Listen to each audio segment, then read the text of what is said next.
I'd say, Tabastina, our meeting. I asked our elder, Beatrice Kwesikapo, Tabastina, our meeting.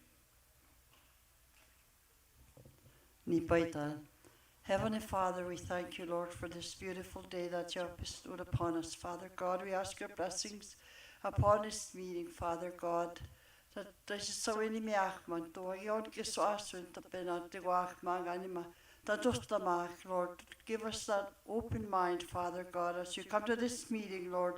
Bless all the presenters that are here tonight, today, Father God. We ask your blessings upon Chief and Council, Lord. We just thank you for everything, Lord, and we thank you for the food, Lord. Blessed Father God. Bless the hands that are prepared, Father. In Jesus' name I pray. Amen. Amen.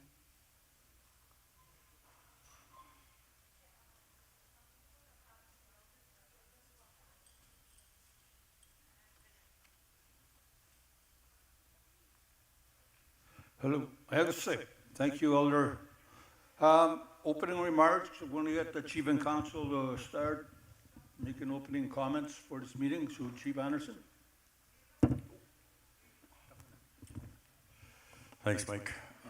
Thank you, Beatrice, for your warm prayer. My name is Larson Anderson, Chief of Norway House Cree Nation.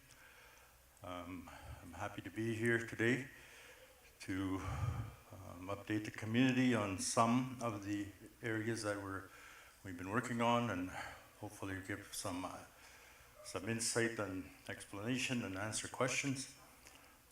We have, quite a community, as you all know. Norway House has been one of the larger First Nations, probably the most progressive First Nation in Manitoba. And with the meetings and people I meet, other chiefs and what have you, it's turning into more of an influencing nation that they want to create more partnerships and more things to kind of work jointly with. The other day I attended a signing ceremony with Premier Canoe as well as Minister Fontaine on an approach on the CFS Bill C-92, where First Nations are taking over jurisdiction of First Nation issues when it comes to children and families. So the signing was more or less to be able to rely on the provincial government that whatever needs or whatever is needed by the First Nations, that they won't stand in the way, and that they will assist in whatever First Nation governments decide to do.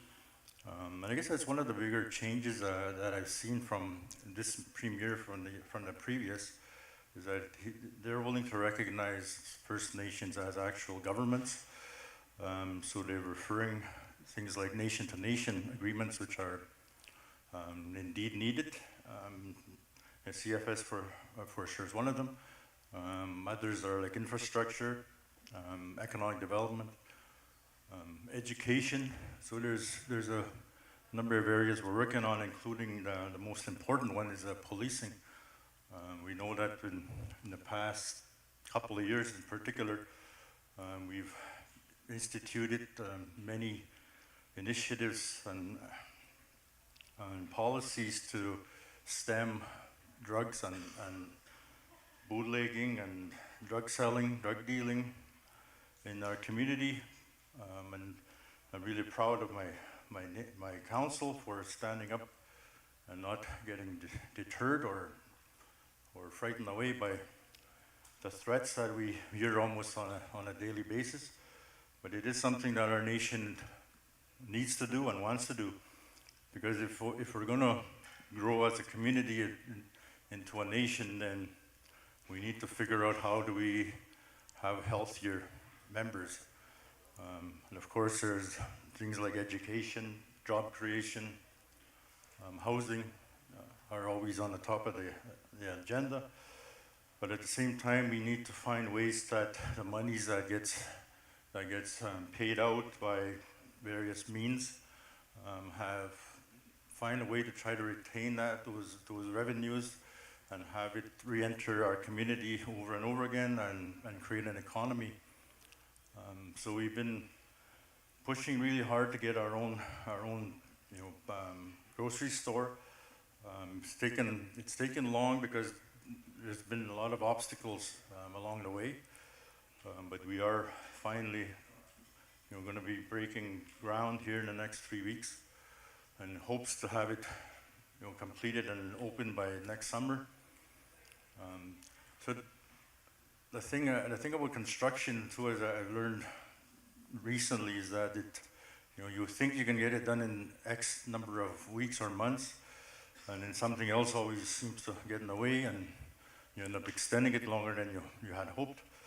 For example, the swimming pool that we wanted completed by 2024, it was an area that looked vacant, that looked more or less suitable for something more useful than an open area.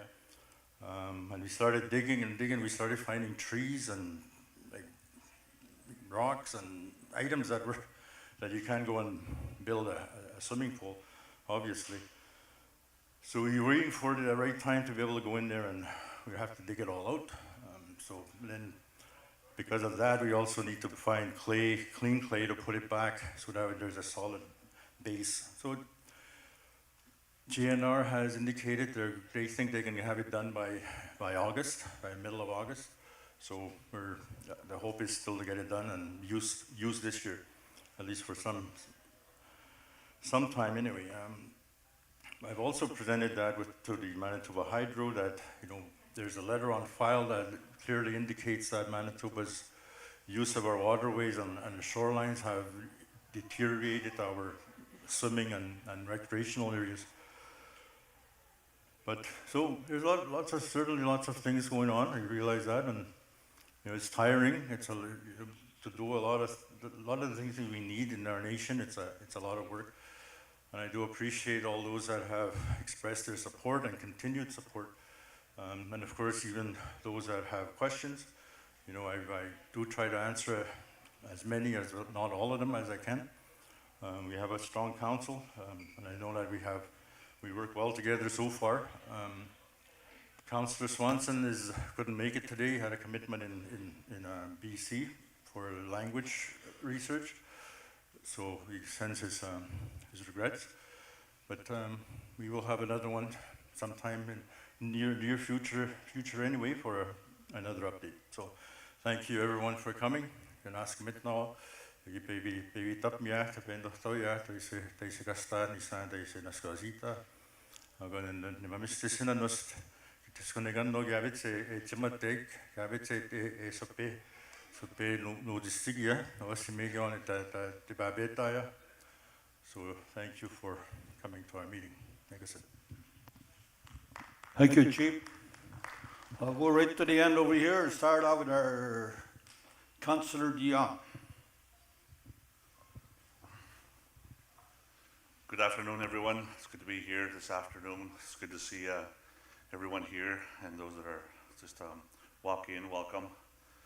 It's always a blessing and it's an honor to stand before you today just to greet you and to welcome you to our meeting this afternoon. And there's a lot of updates that we want to share with the community. We want to make sure that the community are aware of the current projects and the progress of the health center and health services for our new health center there. So I just wanted to make sure that the information is shared with everybody today. We want to make sure that that the information is clear and it's confirmed that we're going to be ready to open up this year. So I just wanted to say thank you for coming, and I'm just looking forward to all the updates from our programs today. Thank you.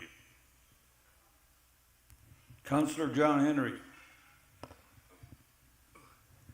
That's it. Niistä menetään te penipojan pemegosata.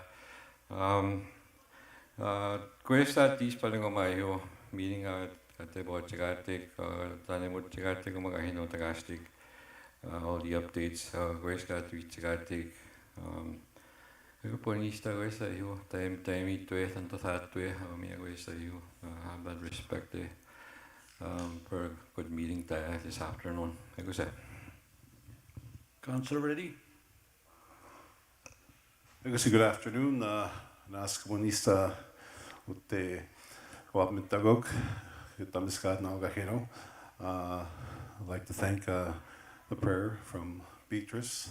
I'd like to acknowledge and send my condolences Agipe Wanehai, your loved ones in our community that I wasn't able to attend. And I appreciate your support, Oma, for the past 2 years, and hopefully get the support Gitom for the next 2 years from our term. And I hope you're attentive to the presentations and ask questions if you like. And certainly we welcome those because we need to send the message out to our community members.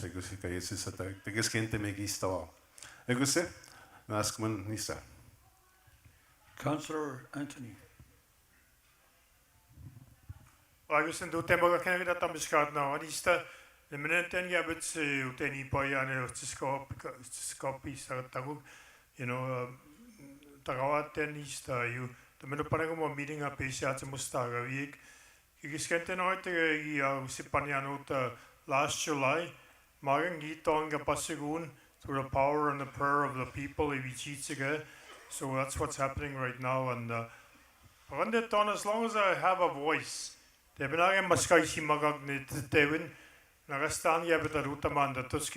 I've been doing. That 3 years ago and that Tuscan, Niste Avattaman gets going to the Minopanic, portfolios Nistante and Nagastan and Kiskenta and I say Tagamega Gutagate Tavinagani, then Tamoga Iskentama, Umaga Hispaniga, you alcoholic drugs, Tawagates again.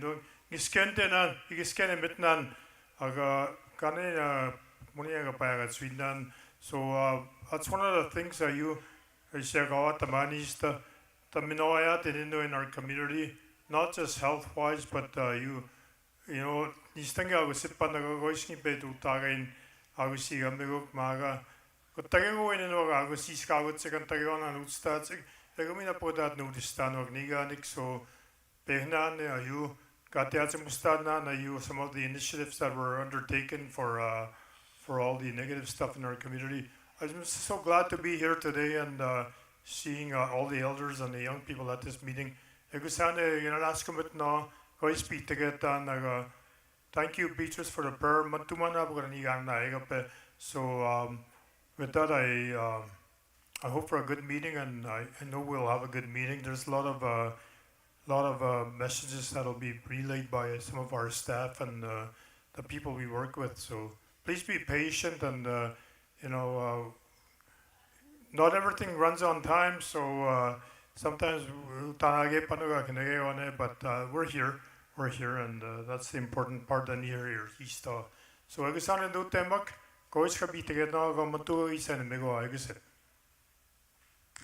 Thank you, Councillor Anthony. Councillor Orville.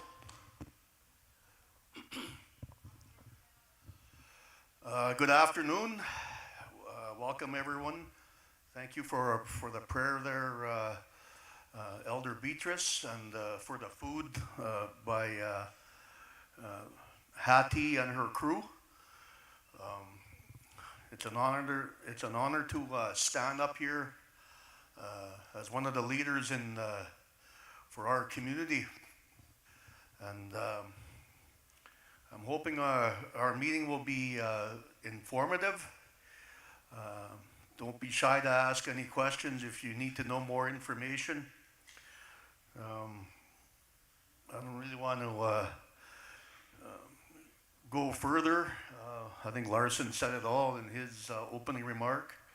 But with that, yeah, let's have a good meeting here and ask the questions that need to be asked, and we'll provide you with the information and all the exciting things that Norway House Cree Nation is undergoing right now, and for the economic development of Norway House, and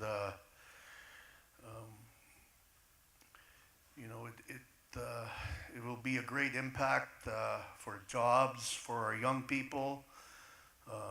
Don't forget about the mining, Manago mining project. there's going to be lots of opportunities there for the young people in mining jobs, drillers, blasters, and all that kind of thing there. So with that, again, I thank you all for coming to the meeting, and those who are listening out there on the radio. Let's have a good meeting here, and thank you. Thank you, Chief and Council. I'm co-hosting this meeting with a young gentleman at the end there. I'm going to give you guys a quick update on our discussions for today. Update, updates, and just for your info again, just to reiterate, Chief mentioned that you see one councillor missing here. He's in another meeting regarding his portfolio out in BC. So Dave Swanson, his regrets. Topics of discussion and updates: Health Center of Excellence, next step. Economic updates, business center presentation, cows and plows, treaty land entitlement. Announcement by provincial government, internal roads, future bridge. New initiatives are 820 Taylor, Mainstay Suites, and 2024 Treaty New York Boat Days. These are the updates that we're going to get, and we're going to go straight into the discussions. And who's going to lead us in that Health Center of Excellence next steps? This man over here.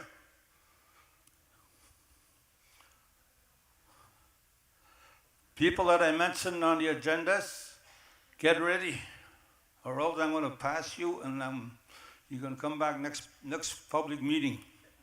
Just kidding. But seriously, get ready, because you're already behind a little bit here, and we're just trying to make sure we try to get all the agenda items presented. Thank you, sir. Chief, council, elders, community members, and guests, thank you very much for having me here today and our team. For those that don't know, my name is Dean Archibald. I have had the pleasure of working on the Health Center of Excellence for probably the last 24 months. I've been able to come and share some things with you, and today we've been asked to kind of share what our next steps are and how we'll be wrapping up the Health Center of Excellence program and the works, and then getting into the end of 2024 and looking forward to opening of the new facility.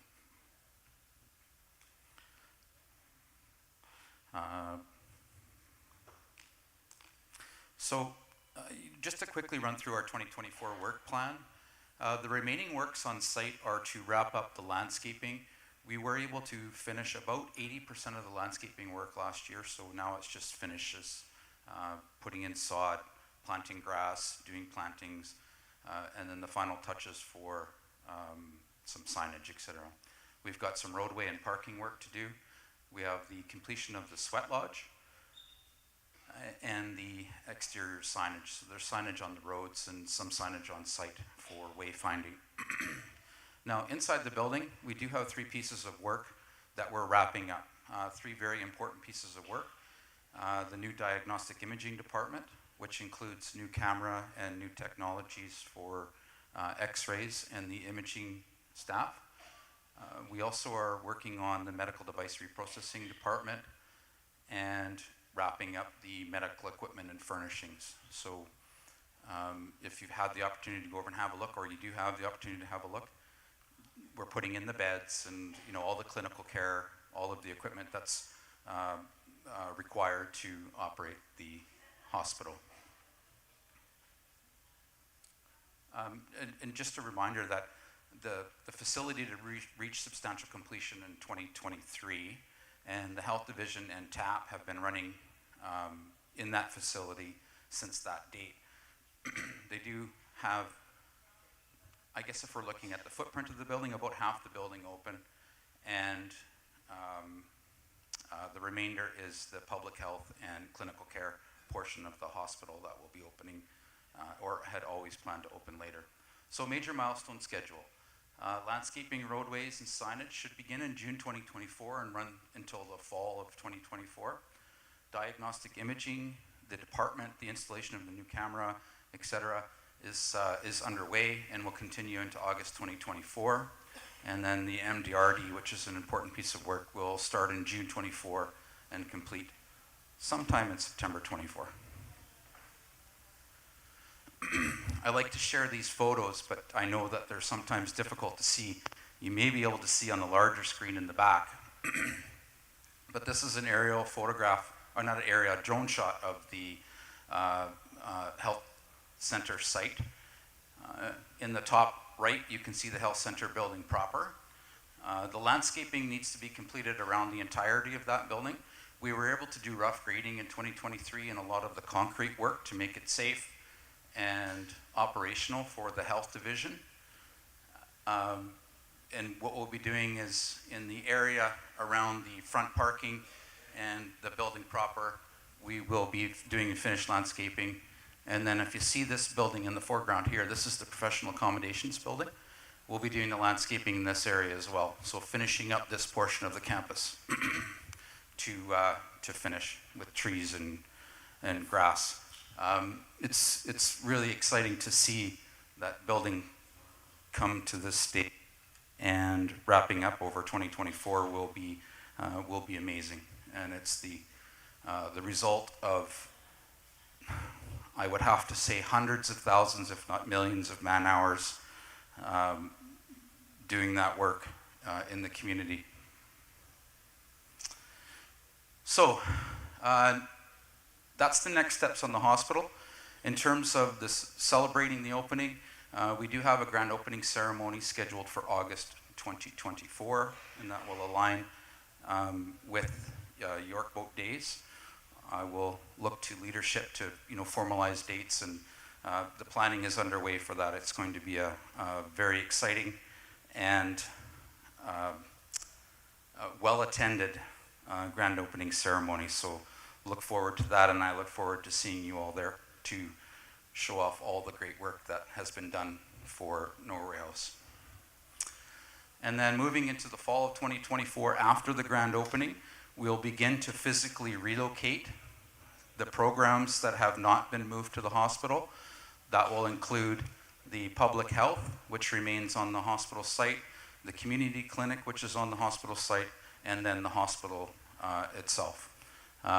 Those will be somewhat staged moves to ensure that each one of those is able to operate and continue operation without any stoppages or without any problems, which certainly we can plan around as best we can, but having those staged allows us to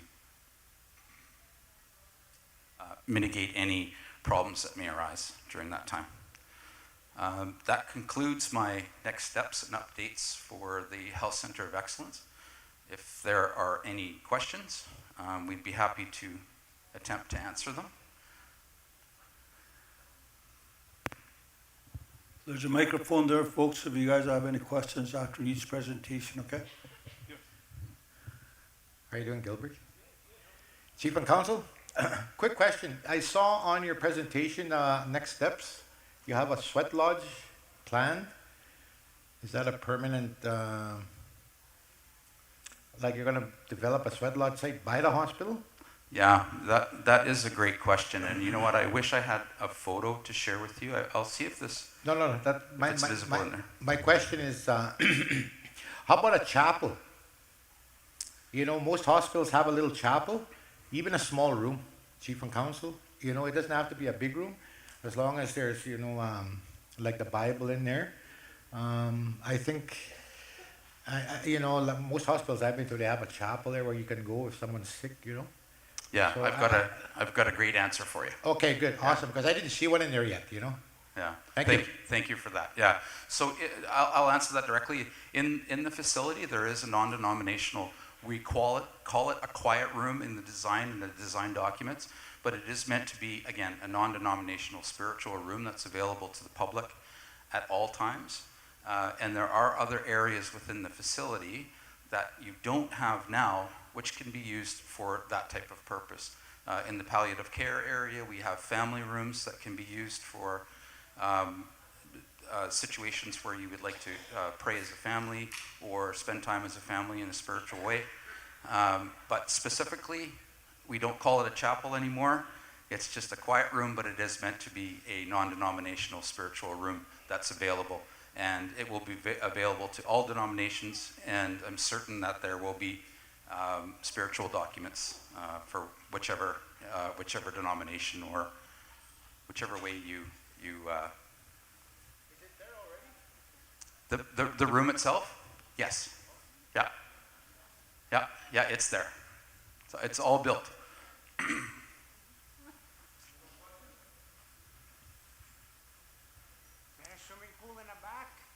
Right now there's a swimming pool, but we're trying to get rid of it, actually. So it's funny that you say that. There is an area there that's got some water. And for those of you that know the site, there's also a quarry that's just off to the photo left. There's a quarry there. I don't recommend swimming it, nor I wouldn't recommend it. But there is a quarry. The quarry is full of water. Thank you for that question. Thank you. When we started Health of Excellence in there, before you guys took over, there were $50 million, there's no any place in there that you're giving a financial report of how much it costs now. I heard the question. Chief, would you like me to answer that question? Or?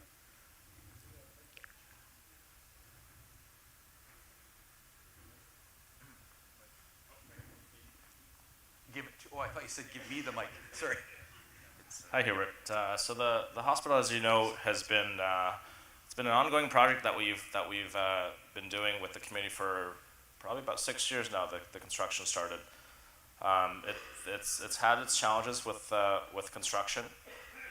Overall cost of funding was $100 million that was committed by the federal government. The design of the actual hospital, as you can see here, with the PA. Total overall budget to date, has almost doubled. It's about 165 or 170 million, and we've worked with ISC to fund all aspects of that. So the hospital is fully funded to date. We are still working with ISC on securing more funding for our operations, but that's an ongoing relationship that we have with ISC to making sure that we can secure funding to complete this, as well as to run all the programs within the facility. So. We're working very closely with ISC, and they're our good partners in making sure that this becomes a reality. But we're still waiting for the road. You don't want a hospital there. Oh, the road? Because the people that are going to be taken to the hospital are going to be bouncing all over the place. And there, the last thing was about given to 2 or 3 years ago. That the road was supposed to be fixed and everything. Yeah, I believe there's an update on the internal road shortly. But are you talking about the roads going into the hospital? All over Norway House, Mechanics Point, Mission Island, and everything. Yeah, that's going to be covered down our agenda. We do have an update for the community on the internal roads, which we'll be working on this year. Thank you. Like I said. Okay, just in terms of time, I should probably hand the mic over to our MC. I would like to personally thank you for giving me an opportunity to come and present today. Chief and Council, thank you very much, community members. And that's it. Thank you. Not Sir Mike. You can have it. I think I'm next anyway, so you'll be Again, for the economic development? Are you ready there? Our next presentation is on the economic updates, business center presentation. So next is cows and plows and treaty land entitlement shortly after that. So I'm going to give this gentleman the mic again. And you're as ready as you can be, right? That last presentation we had was, gentlemen, like the questions came after, and maybe if you can keep it like that, after each presentation, you ask your questions, folks. All right? Have a sip. Thank you. Again, Dean Archibald, thank you for having us here today. I do appreciate the questions. I'm not trying to skirt the questions, but out of respect for leadership, some that are better answered, not by me. Business center development. We're here to talk today briefly about the grocery store, the food court, and the other future development that's planned for the multiplex area. So this is going to be very brief, but we just did want to share some of the things that we are doing and some of the things that we'll see.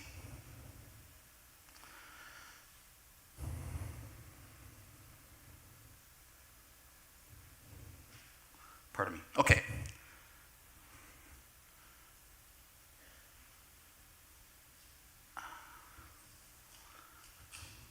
I apologize, we're having technical difficulties, which certainly is.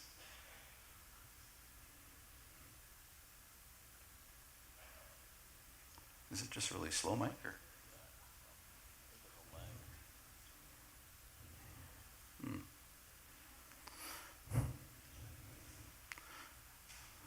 Can't wait for that fiber to come in.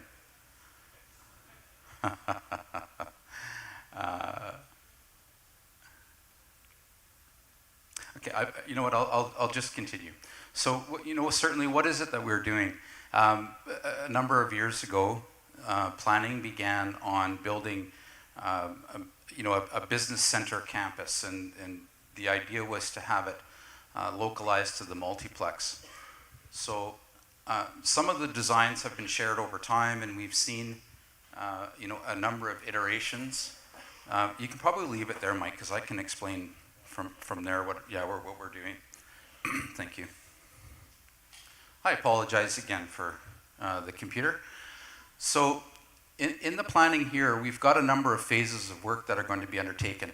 And you can see that the existing multiplex is in the background of the photo.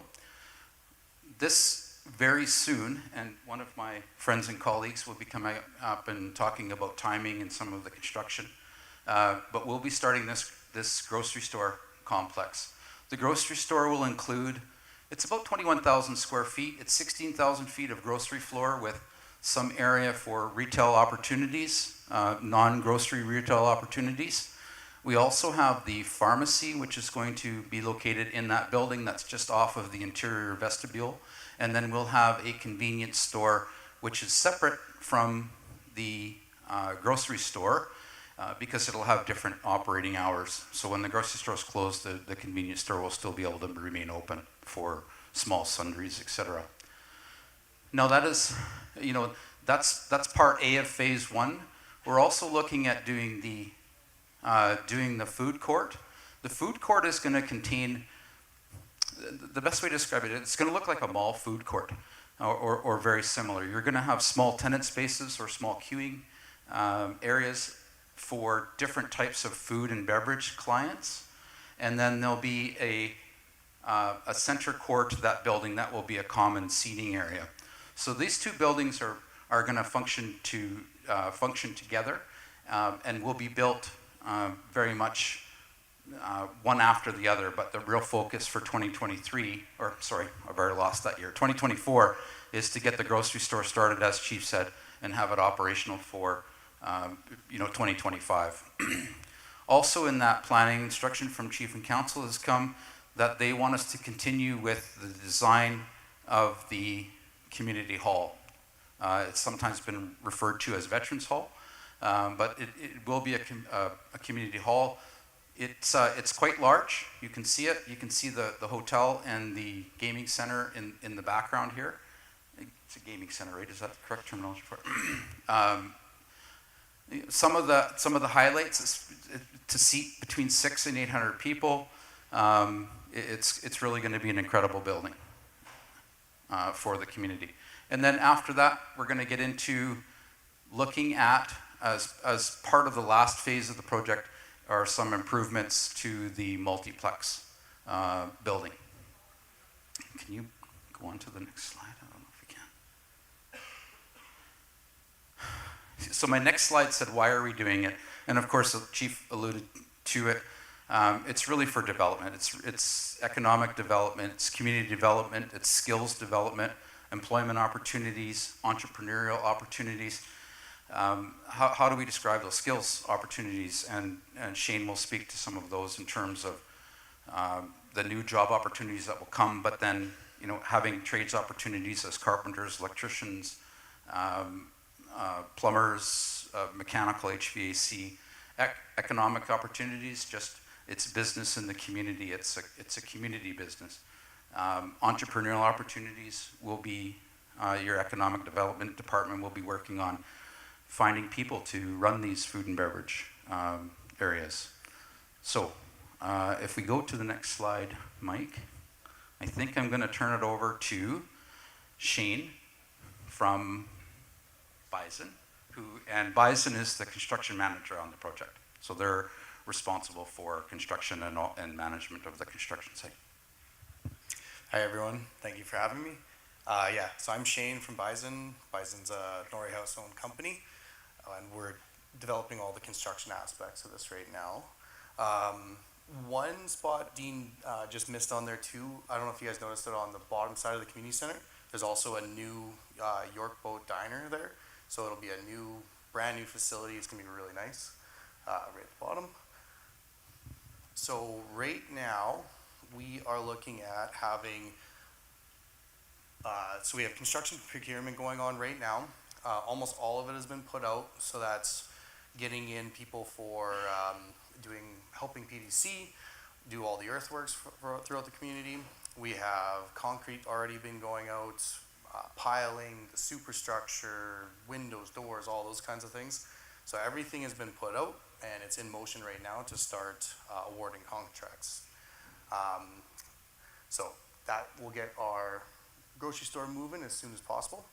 Right now it looks like we will be getting in the ground or starting construction around second week of June. So that will be a big milestone for us.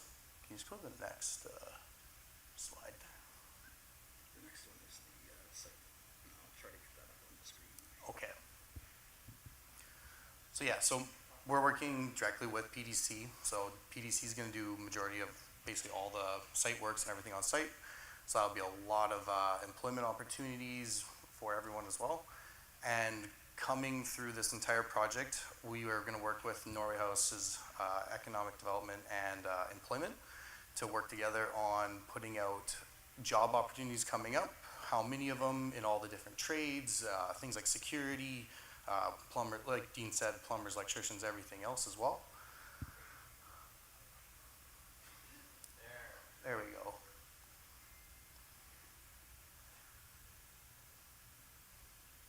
Perfect. I was just going to show the layout of what we're looking at here.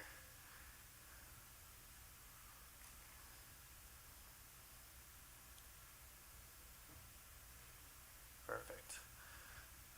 So if everyone can see here, the plan throughout the second week of June is we're trying to get all this fencing put up so everyone will know where they can come and go. We're going to be working with the fire department, safety officers, everybody to make sure everything is in line, and then start construction on the grocery store as soon as we can.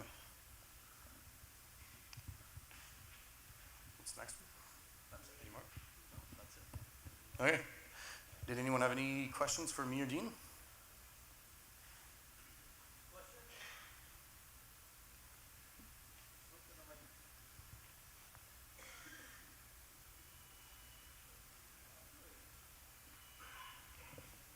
I think it's very nice what was presented here, but I was just wondering, like myself, like how come we didn't make the airport in bigger?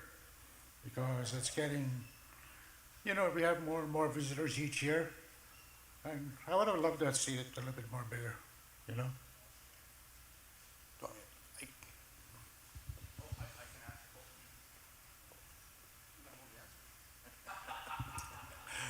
Thanks, Reg.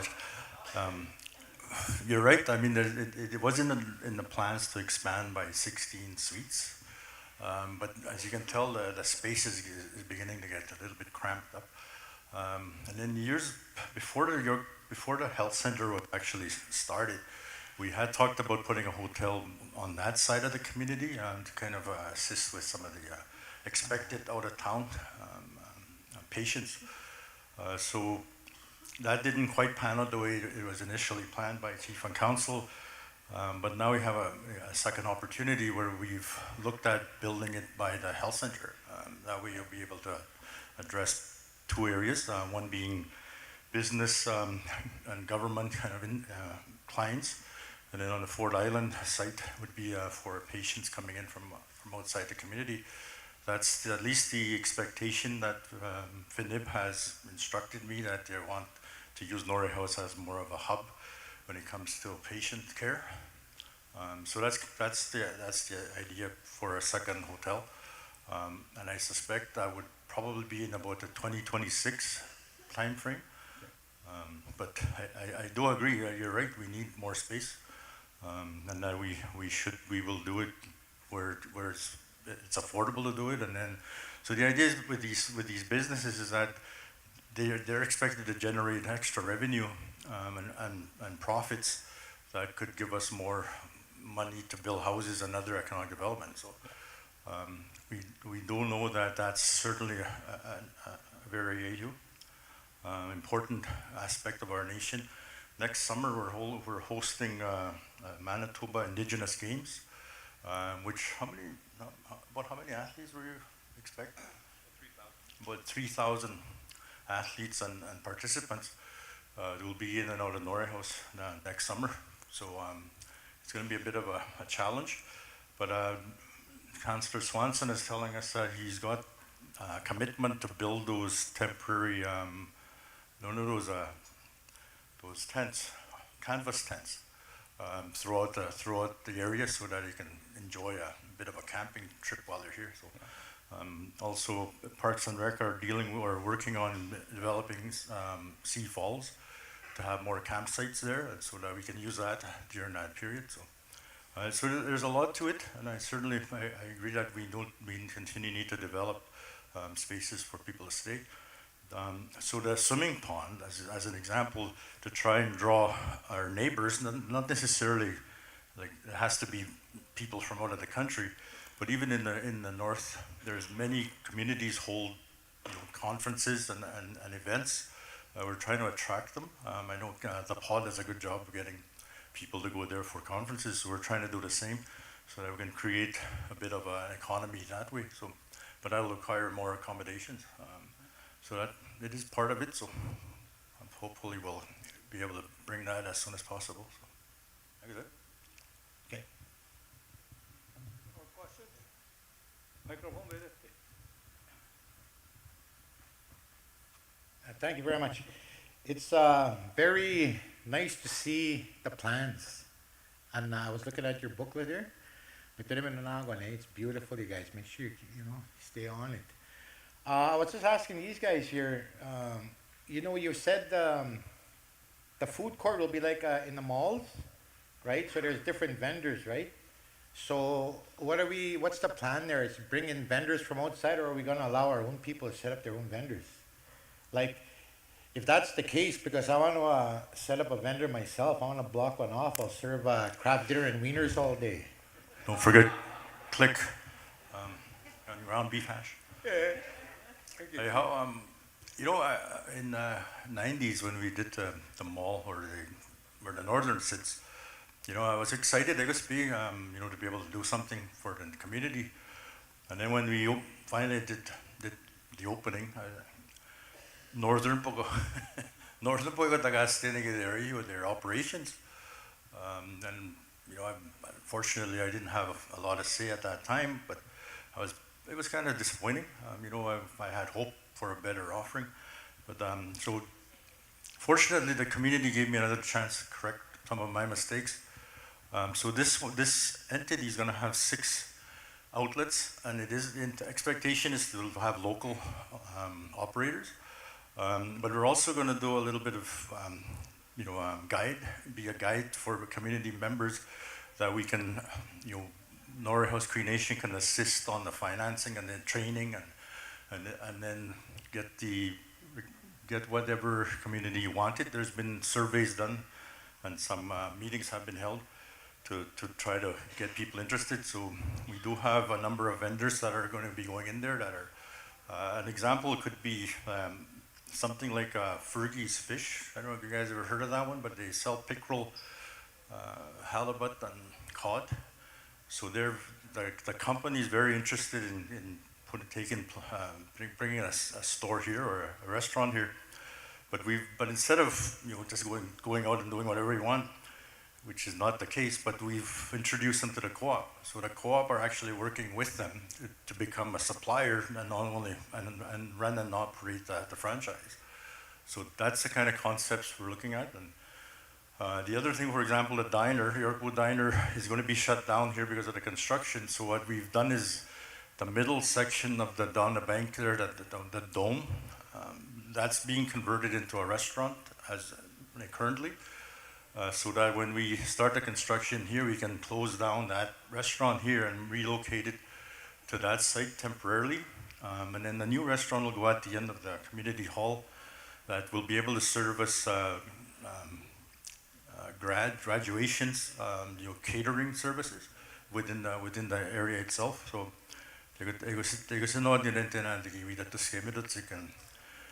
we are contemplating on whether or not we should bring in the franchise, and one that I like, I'm sure a lot of people do like, is Smitty's.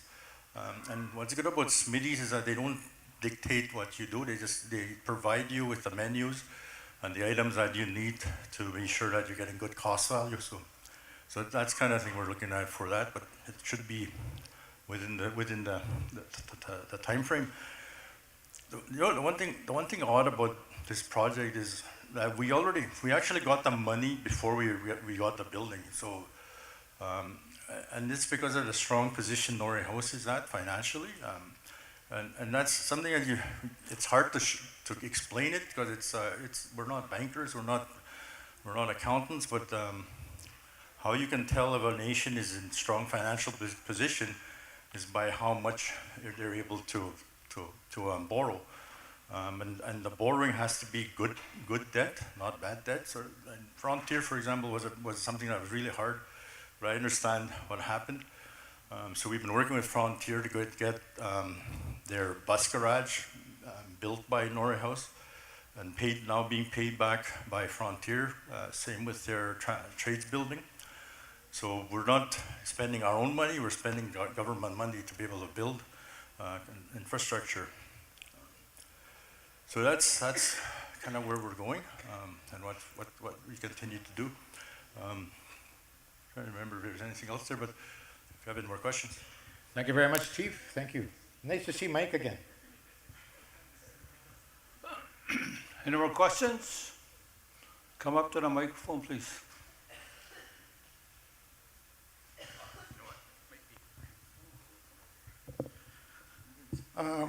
I guess you would see the PAW, the difference between the PAW and Flin Flon, how big franchises bring to the community, and what it does to the small businesses in the community.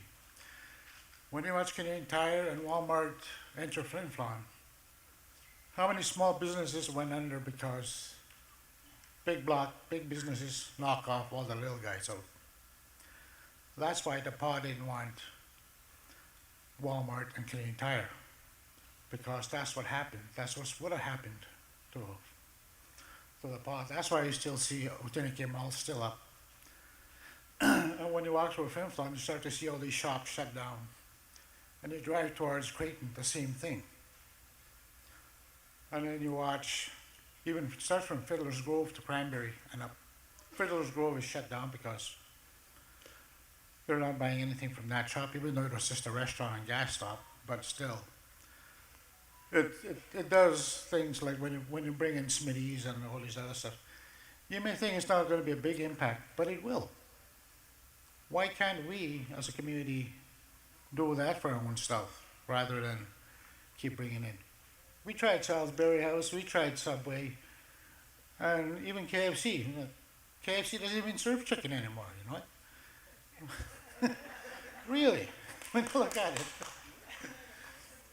And it's Charlie Biggs is a good one, but it's still from the outside. But it's still it's owned by Fisherman's Co-op, which is nice. It has to be franchisely owned by an entity to hold on to it.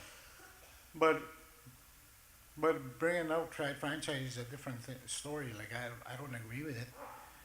So it will end up the same way as Twin Flon. That's all I can say about that.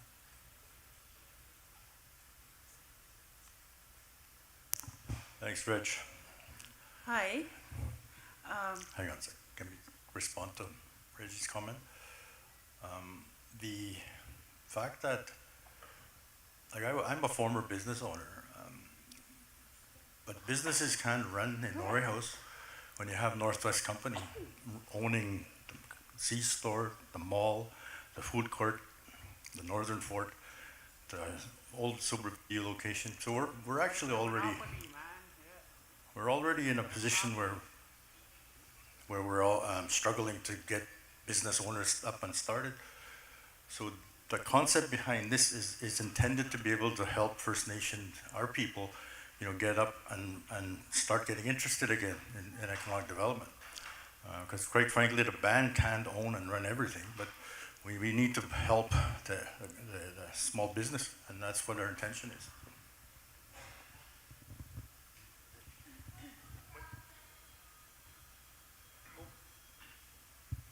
Hi, Councillor Apatagan. Anthony, we have two Councillor Apatagans. I'm number one, by the way. I'm just kidding. Anyway, I took it upon myself to do some statistical information because of, it can't support, it won't support, and how many people are on there. If you don't know, our unreserved population is about 6,756 at last count. So we do have the people to support businesses. And what's wrong with our people enjoying the amenities of going to a restaurant and having lunch? We have Norhouse Cree Nation has 309 full-time employees and 629 part-time employees. So we're looking at about 1,000, eh? So we have the population to support our local businesses. So that's why you have to consider that, eh? You have to look at that. Why can't we have the things that other people take for granted? Just because we're isolated, just because we're 8 hours from Winnipeg, that's not an excuse. It's more of a detrimental to the business opportunities that are out there. Like I would like to go. I go to Charlie Biggs. I go to the mall, and I go to the Yorkville Diner. But what's wrong with going to another location and I have to be careful what I eat. So one of the things I'm pushing for is have a healthy kiosk to serve healthy food. I think a lot of us would benefit from that, because there's not a lot of places that serve healthy foods, even the outside when they have pizza sales and stuff like that in the community. Eh? So I know a lot about what goes on in our community, and that's why I went and took it upon myself to get some statistics. I feel that they're necessary. I'm also the portfolio holder for social assistance, and that's a big population in there. And I'm going to share these statistics at some point in time, and so we understand how our community operates. People-wise, how many people are unreserved, how many children are in care, how many children are in Jordan's principal program, how many patients we have on the outs in Winnipeg and other outlying areas. I know that the health center, I support it fully and heartily because it's been in the works for about 20 years. If you all know, that people that are just about as old as me, that it just not happened overnight. It's been in the works for about 20 years. And now that it's here, we gotta provide the best possible service for our people. That's why I'm, in support of any new initiatives or any changes that are happening, because we can't keep operating, just for today. We gotta look into the future. Our population is growing every year. Every year there's new families being formed, new children being born. So we gotta look at the needs of not only the social assistant, but the working people and everybody else, have somebody else provide service for them so that they can enjoy a life that's enjoyable. And if you need the stats, I'll be more than happy. I'm going to get one of the stats and do a formal review of our stats, because I just picked up the phone and called the people I needed, but it could be more in depth, and I'm willing to share these stats with anybody that's going to be asking. You'll be surprised. You'll be very surprised at what I have, you know. So it's available. Thank you, Councillor. Your turn. My question actually has to do with not the new developments and stuff, but is there any plans for people who have mental health issues to have like a secure place to live, or even elders who want to live in a secure apartment that they're safe? Is there any development in that area? Also, the other question was, is there anything going to be developed for people who are in treatment that can come back, somewhere they can socialize, that they don't fall back into their habits because they're going back to the same friends and stuff, where they can develop new friendships, new, just to have somewhere safe to go as well. And the next thing is, of course, and everybody who knows me, when you go eat at the Yorkboat Diner, you see hungry dogs. It's really, like, I always eat half my food and take it out. Like, why can't we develop a rescue or something that these dogs can be picked up and taken? Like, I'm just curious. Got it. Good afternoon. I can answer all three questions there. The first one you said was, what can we do for people that are special needs that need places to go? There's probably two parts to that answer. The first part is we're looking at the personal care home right now. Everybody knows Pinawachi's been there for many years. It's been sitting there for more than 50 years. It's been open in operation in our community. And the first intent when they first built that place, and this is information I just got before we met with our elder, Billy McLeod, and he was one of the first board members there. So he was able to share some of the history with me on what the intent of the building was, and that was there to help those that are vulnerable, those that can't live alone, those that can't take care of themselves. So that was the first intent of the building many years ago when they built it. But throughout the years, it transitioned to our elders facility, and that's what primarily it's being used for today. So those are the discussions we started talking about, and we've had several meetings on trying to build a new personal care home. There's no confirmed funding on it yet, so there's no announcements on that yet. But all that work is starting now on trying to get a new personal care home for our elders and assisted living for them. So that work is being started, and once that gets going and once we get started and get the funding for a personal care home, then we can look at possibly repurposing the old facility that was just recently repaired. We fixed it back up to the standards again, to making sure it's safe for elders. So that can be ready to be repurposed for the first intent. We can use it for those that need people that either we could use it for people that need a place to stay that are vulnerable, or we could use it for in community treatment centers. So those are a couple of different things we're looking at it, but we're still a couple of years away before we get there. But that's the long-term plan, how we want to address it. That's not something that we're ignoring, but we have already started discussions on how can we do that. And there's also other discussions on how can we repurpose and use other facilities that Norway Nation owns. But this is just some of the work that I've done. And the third question was the dogs situation. We recently just got a little bit of funding from our Indigenous Service Canada for a position to hire one person. So the person's being hired. We purchased some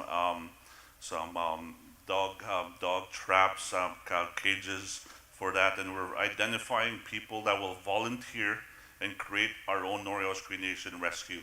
So all of that's being developed, and the pressure's on to try to get it done by this summer. So we're trying to get the rescue up and going by this summer. We've reallocated some old treatment access vans for that program. So there's a lot of files that we're all working on, and with dedication and hard work of all our staff, it's coming together.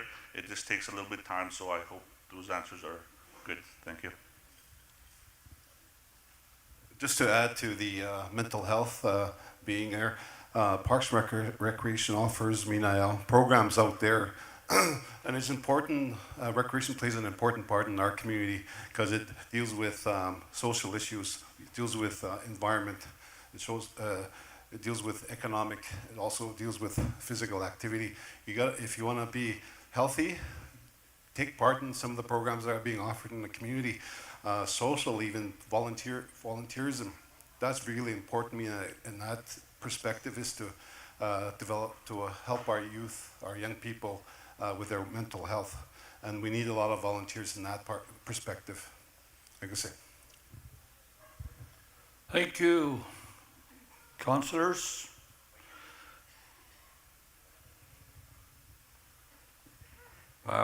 Nistoma, I hope part of our housing plan, we're building 124 by 24 two-bedroom units, and I'm on my list here. There's about 35 elders that are going to be moving out of their crowded homes and giving up their homes to their grandchildren or their adult children. So that's we're working towards that, and most of them have their house outside where they live most of their lives. So that's one way we're helping overcrowding with this 124 by 24 two-bedroom units. And of course, there's a lot of homeless. So we have close to 100 names, I say. So, and they will be starting these two-bedroom 24 by 24 as a pamad. So that's one area that we're trying through housing for the overcrowding, and the elders, we're looking at the elders, so I would say. Thank you, councillor.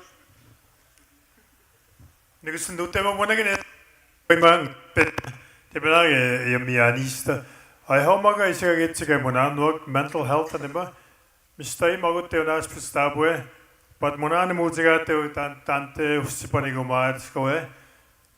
You Diana, you policing emergency services portfolio. That tugisiga no abaten our dispatch reports. And say tagamega get disconnected. And all of it has to do with alcohol and drug abuse. To ask usipano mental health issues. So we need to responsibility for some of our actions, even our houses. You know, we know that there's stuff like that going on in houses, and you know, when you have a new house, you're required to sign an occupancy agreement, and that occupancy agreement outlines what you can and cannot do, and one of them is not to have negative activity in your house, illegal activity. So, Kisto, you have a lot of responsibility. We have a lot of responsibility. You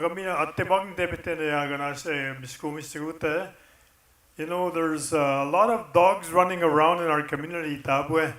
But when the most tante of Tetsigani get the mug, if Nissig in the piggy had, I want to Michigan to organize get the mug at you, sweeted of Bambata, and it becomes a community problem.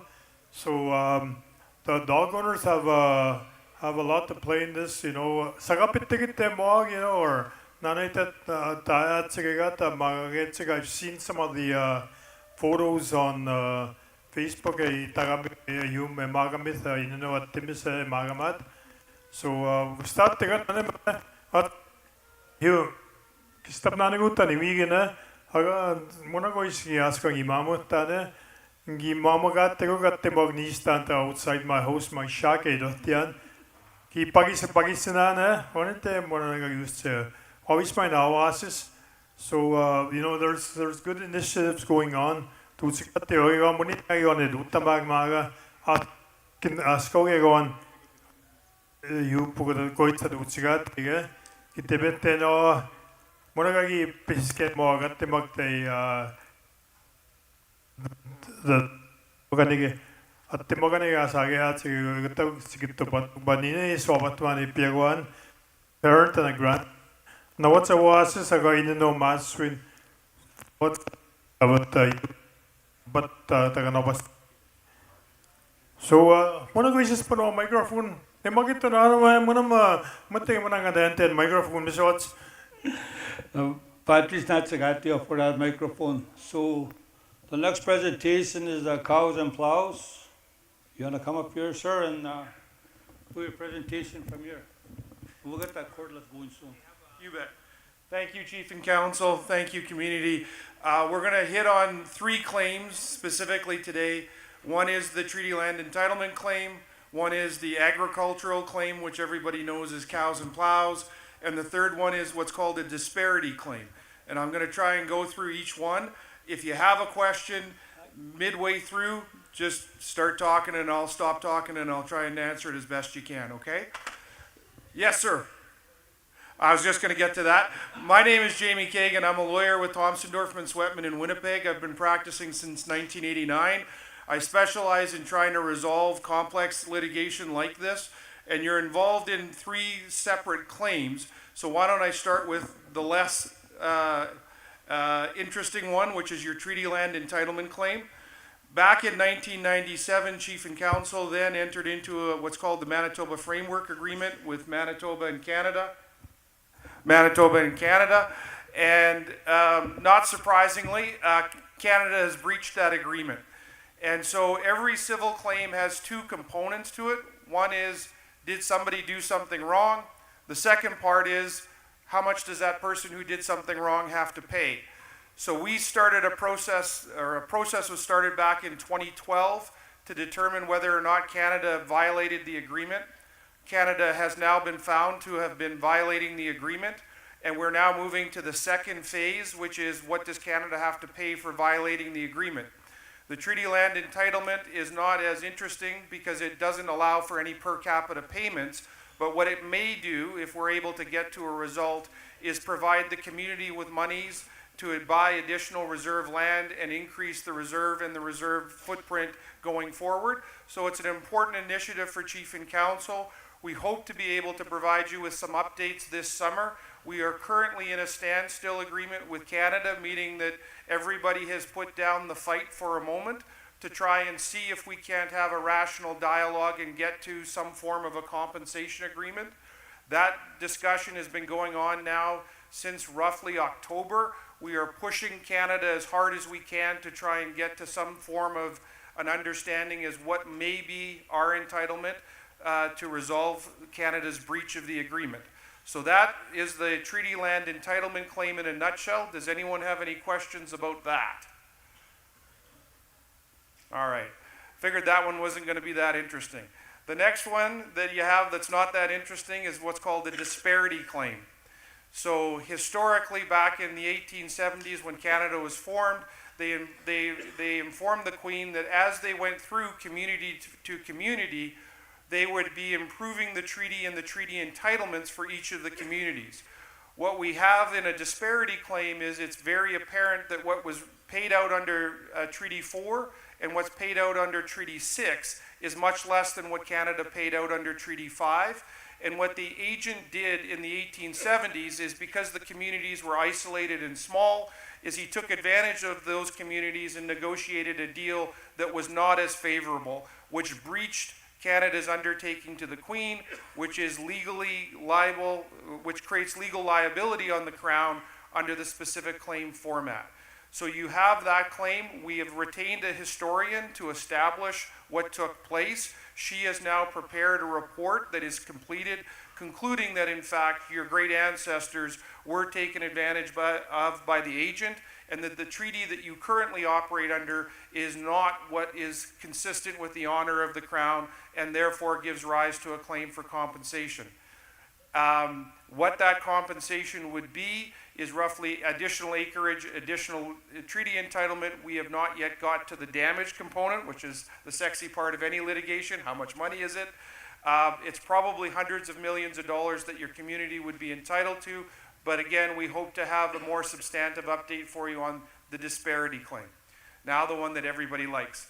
The cows and plows, the agricultural claim. You've seen some of the claims are starting to settle.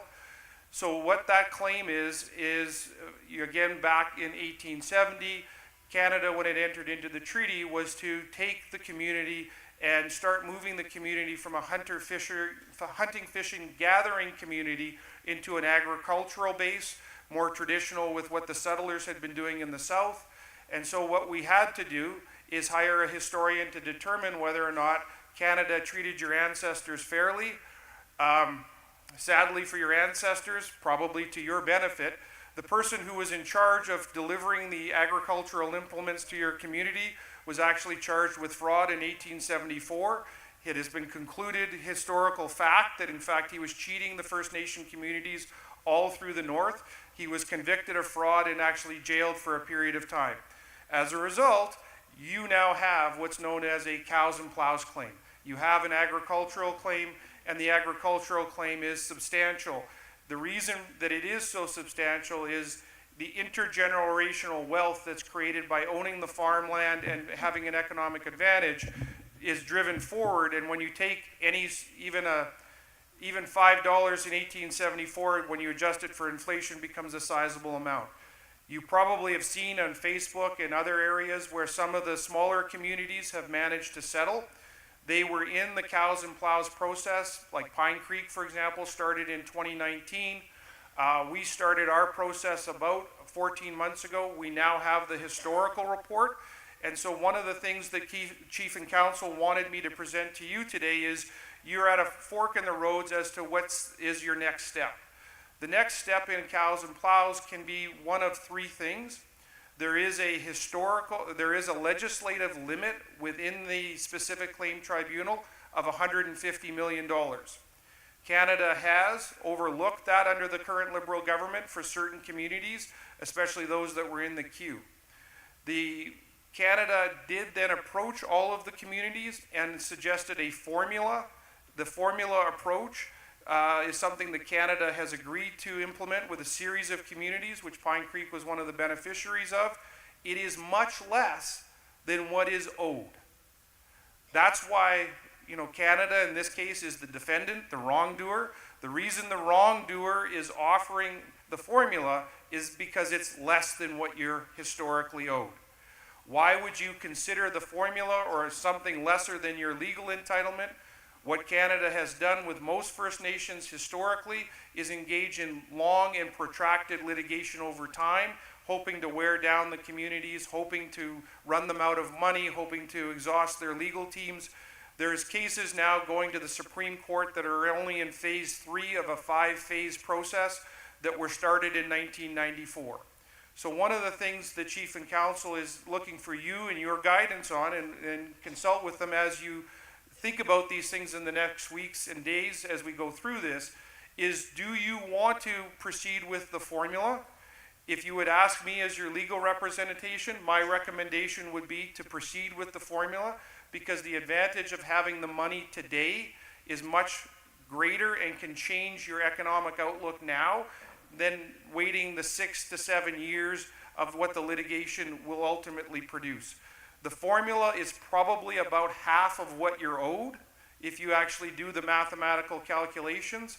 But if you do go with a formula or some sort of settlement mandate for Chief and Counsel, you're likely looking at a payment out somewhere in the 14 to 16 month mark, provided Justin Trudeau doesn't say anything stupid and his government falls. If the government falls, then all of these formulas start to go away, because this is under the current government, not legislative. It's a formula that they've agreed to try and settle these claims. So one of the recommendations that we're making to communities is there's a time and opportunity now with the current Liberal government to try and make an accommodation. The current formula is $45,000 for every man, woman, and child in the community. It's a substantial payment. It's not a personal payment. It's a band payment that goes into the band. You would then have to have a meeting, a consultation process as to what, if anything, you do with those funds going forward. But I don't think Chief and Council are looking for your input today. But if you have any questions as to why our recommendation is the formula as opposed to protracted litigation, it's just the cost of the litigation, the difficulty over time, and the economic advantage to being able to hopefully see money in 2025 or 2026, which is very advantageous to a community like yours, which is on the rise. That's a lot of legal stuff in a very short window of time, but I'm sure we have some questions on cows and plows because most communities do. Yes, sir.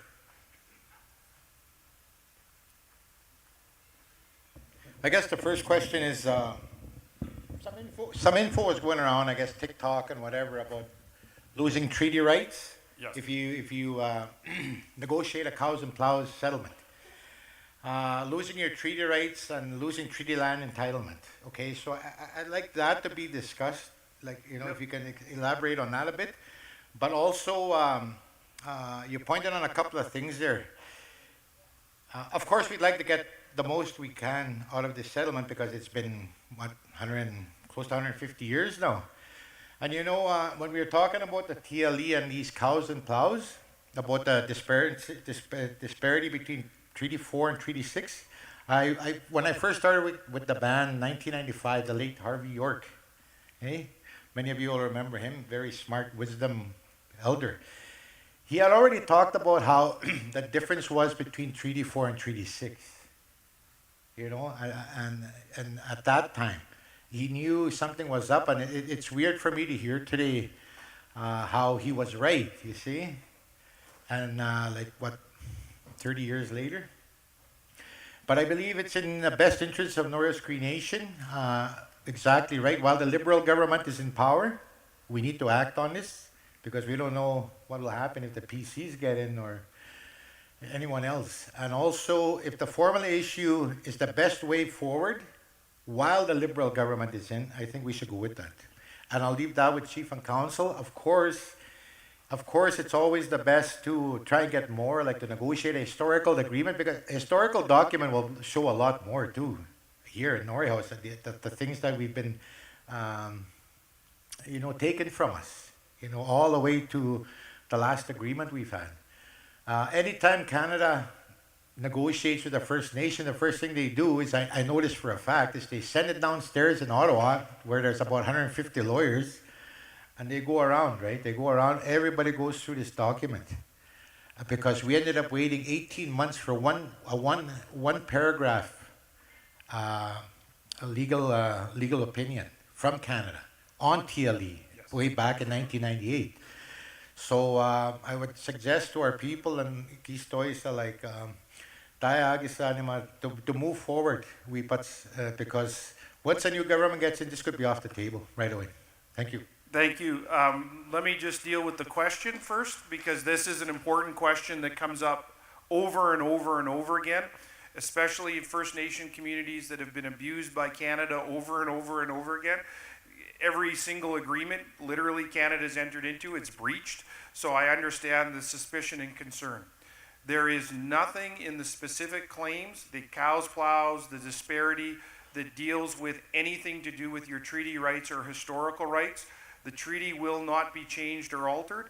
When we're dealing with TLEC, there is again nothing altering or changing the treaty. All we're doing is seeking compensation for the breach by Canada of the Manitoba Framework Agreement in 1997. The 1997 Manitoba Framework Agreement is going to be amended to try and expedite reserve creation and allow you more land and more opportunity than it has historically. The Manitoba Framework Agreement, although well intended in 1997, has not worked nearly as efficiently as it should. As a result, you should be seeing some form of compensation from Canada for the gas stations and the grocery stores and all of the things that you should have had if Canada had honored the 1997 agreement. So TLEC, that has nothing to do with treaty at all. It has to do with a breach of the 97 framework agreement. Disparity is relying on the difference in the treaty agreements, and cows and plows is just Canada breached, it did not do what it said it was going to do for your ancestors. I also should add, before we finalize any agreements with Canada, there has to be a community forum similar to this, where money would be discussed, payouts would be discussed, those types of things. We're not quite at that stage, but what we're at is the stage, at least on cows and plows agricultural claim. Do you want to settle, or do you want to engage in the protracted litigation? That's really the issue for the community now, because we do have a very good historian who has proven that Canada breached the agreement in 1874 all through to 1881. The report is ready. We're ready to file. The question is whether or not we're going to try and sue it to pursue every nickel and dime, or are we going to try and resolve it so that we can hopefully see a payout in 2026. Thank you.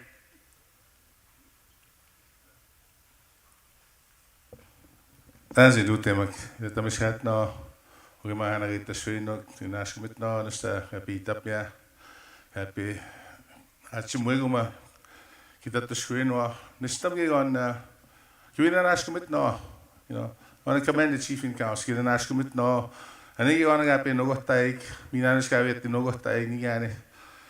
Ja ingiskenteen niin sykä jääni mä kitattu syynua. Mona veetän, siihen määrättä kiisi augustsikan, tahto kui onkin mini kui naata ja pohtatta ei. Ja ainakin on äsken mitään niin kuin tossi, mistä ei ole niin nukohtaik, mistä ei ole menettämään täytyy nuuka. Itse vaisemisen augustsi. Ja niin jäänyt, että mä siis minä niin kuin tännostussi. Uhonen jäänyt, mutta me kanssa kausin plaus heittää, me käy chili-läinen entitlement. Mutta tännossi juonen jääpoin. Kiitti, että se on tapo. Ja niin, tätä pitäisi kovaa enemmän, että emme koskaan kiitti, että se sitten enemmän. Olen että jutti, että mä olen sinne tietenkin kohdittu.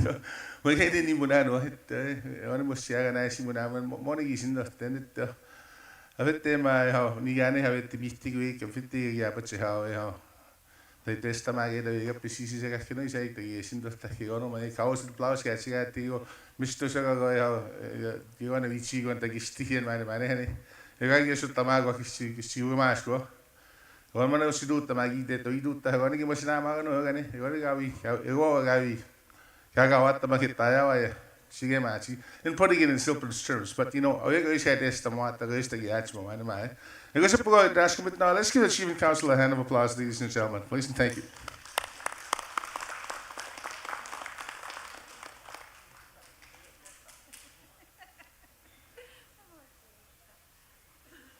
Hi, good afternoon, Smyrna Gamblin here. Guinea bean, quick question. The time frame in terms of, you said there's a lull in the litigation regarding cows and plows and discussion on settlement? Sorry, the lull, the standstill agreement is on the treaty land entitlement claim. Okay. Which is just being stood still for the moment so that we can try and discuss. Cows and plows, we've just finished the historical report, and we need to file the claim. And the issue is, do we file a claim for what all of our losses are, or do we file a claim for the formula, or do we file a claim for just the lesser amount, which is the 150 million? That's the decision that this chief and council are going to have to make with your input. So my question then has to do with, what are the time frames that we may be operating under in terms of litigation or going into a compensation agreement? That's my question. Yep. So is it get to magmate the hope is to a hayo when a swaying his aim is ayo. So Yagimos when a swaying like the federal law that governs courts to see ayo my hit the hope is with the Tawapasan tamak naman sa futige kinuesno sa givita bihteno. That's my question to Yes. him. Okay. So on the agricultural cows and plows, if we were to proceed with either the lesser amount in the legislation or the formula, we are looking at a window of 14 to 18 months from the moment we file to the moment that the payment would be available to the community, roughly, provided the federal government holds. We can also get, within usually a year, a commitment from the federal government that the money's coming. Now, that doesn't help you pay your bills at that particular moment, but at least there'd be a community meeting at that stage that would outline exactly what the payment is and what you want to do with it.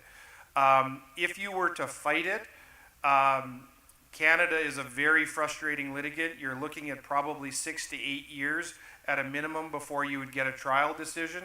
I say that because I have a trial with Canada in June, and only Canada could do this. They came to a pretrial 2 weeks ago and said they simply didn't have settlement instructions, and they convinced the judge to adjourn it until November. Any other litigant would be told that their trial has to go ahead.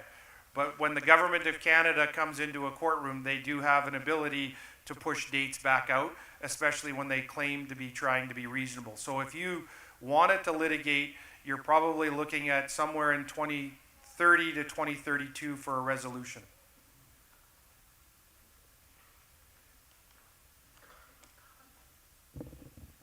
I don't know, Chief and Council, could I make a motion? It's a band meeting, right? Okay, I'd like to make a motion that the Chief and Council negotiate an agreement. Yeah. I'll motion. Moved by Eric Abitagan, seconded by Brian Kermody.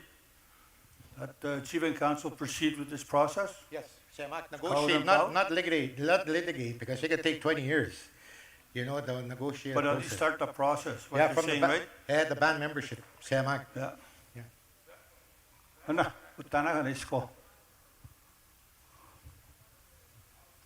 Utabi ka sige mo.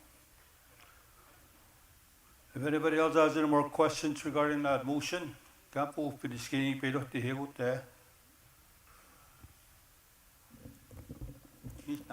Hello, my name is Olga Miswagan. I don't know about this, what you're talking about, cows and plows. Like, how come we didn't, the Chief and Council didn't sit down with us and tell us this is coming up? Like, how are we supposed to do? Say, take it right away, or sit down, or, and like, a lot of people doesn't know about this. Even myself, I don't understand where this came from.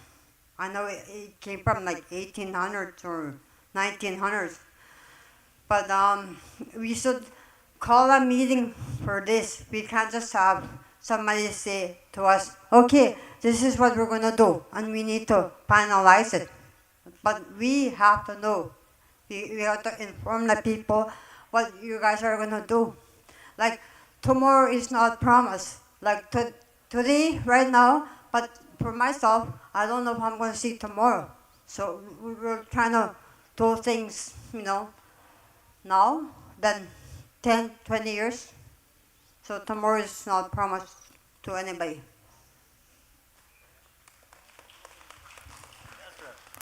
Excuse me. The best way I can answer that, Olga, is the fact that we're sitting here today to see what the community wants to do. You can all vote to litigate. We'll litigate. The truth, though, is that until you can justify a claim, which is what the historical research brought, there was nothing to talk about. So now there is adequate information to be able to negotiate a settlement, and then once you start the negotiation process, and we're asking the community to support us on that, then the next step, there's actually going to be another vote that'll accept the settlement. So there's still two processes to go here. Thank you.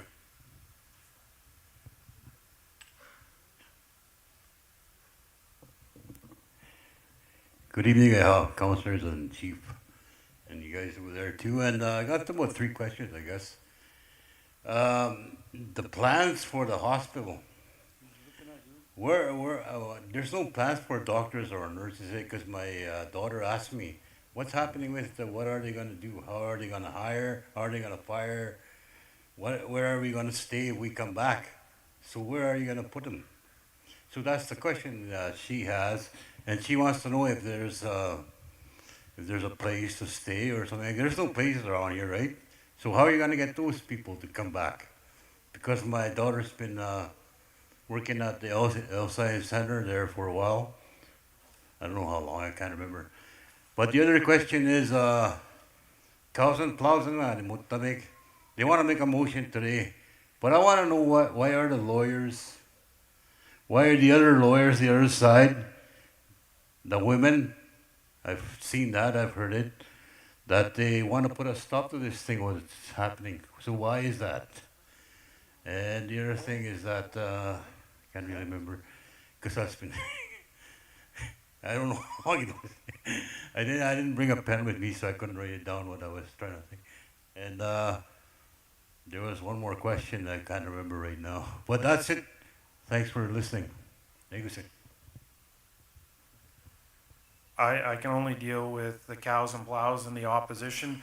There is a lot of misinformation on social media that cows and plows is going to change your treaty rights. There's a lot of misinformation that cows and plows is a settlement and that the annual payment is going to disappear, things of that nature. None of that is true, but it does create a tremendous amount of fear in communities. And just to Chief's point, all you're doing today is asking Chief and Council to bring you a number that you will then vote on and consider whether or not it's acceptable to you. The alternative approach is to say to the lawyers, go do 7 years of litigating and fighting, which is great, and then a judge is going to impose a resolution on the parties. All we're doing today is authorizing Chief and Council to try and get a settlement for you. The settlement, though, will not be binding, meaning it has no legal effect unless there's a community meeting that approves the settlement. So although Chief and Council can negotiate on your behalf to get the best deal that is available, it still would require your input for the settlement to be binding. I don't have any answers on the health authority. I'm going to attempt to interpret what he said. Mr. Magio, Munagagon, Itahubitigarano, Gassassin Gassabra Tanoma, Umasaka, Utamakar Musinga, you study Erica Brian. Cantata Bichik, Uninganio, Mati Vidut, Mati Yongi Gasset Namago. I got Utapukit on the bed of Tanwa, Kinano in Wak, Tawanapia. I got the accepted, Nama, Anima. Kabetamaga natam watch. Mulagayon Tahubitigarano to move forward with this resolution. There's nothing tying or binding this resolution, this motion that is being moved by Eric and Brian, just that given the leadership the mandate to go and pursue this, is what I'm understanding, right? Yes, you're absolutely right. Okay, ayaw. And si Dota get yat sa kaito et sa Ayo. 1995, I started working for the band, late Harvey York. I worked for Treaty Land Entitlement Committee. We selected all those lands. We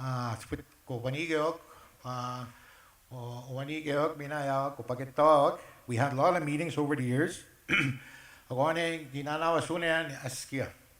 Treaty Land Entitlement, sigaw yak, kitaski na weguspi. Nistame usitani ako may skunegan. Kiwa batama sa Canada, egwena kami skutago Treaty Land. Egiya minigaw yaga ni Maski. Asakaya scout at Tuscat tamang 1998, we signed it here. Egwena ma, agat disparity issue ni ma. Treaty 4, agat Treaty 6, sawan nuka nagyut si mina pakitawagan. Treaty 6, pitos wistog imina ginugukin na no, Treaty 5. Treaty 5 and get cross lake aga na soma. Agwa ma, cows and plows anima. Mr. Saktagi binagaw yago panag bina. Treaty time. Mina agriculture. Hey, apat si tao na to have farms, to grow gardens. Ego sa ni mais, ego na cows, ego plows. We never got that. Sawanog minagisit sa agati din nyo Fisher River isi. Igesot tamansik more land and cows and plows. Kidna nagigimi na gaya na 160 acres for a family and 5. Agawin no 640 acres. 32 acres each kimi na gaya na agasawanog itataget toy 160 a person. A lot of people went from Norway House to Fish River. Iko sedi may ispanig eh. Agwa umenegani muta giguge. These are things that are owed to Norway House people. Mas namagaw yago kaginagayon. You know, aga gaiter our sister there like we don't know what tomorrow. He's not isa. Aga we don't know what will happen in the world. But as I'm here today, I'd like to make that motion because it's been a long time coming, 150 years. Taminagaw yak our things back. Our land, our money, it's for them. The price of groceries is crazy. Everything's crazy. Tawanita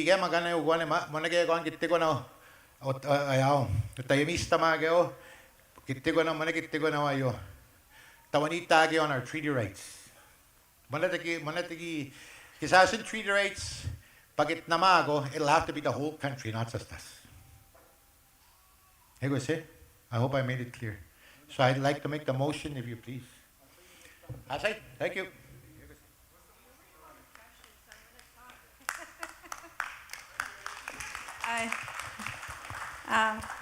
Thanks.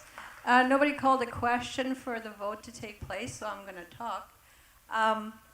Basically, because if you call this to a vote right now, I'll probably vote against it because I don't understand what the actual motion is. I'm still not clear. Is it a motion that instructs the Chief and Council of Norway House Cree Nation to proceed with obtaining information on the settlement process and to bring that back to us for our approval or not? Is that the motion? Okay. So to bring back an amount, you have to negotiate first, right?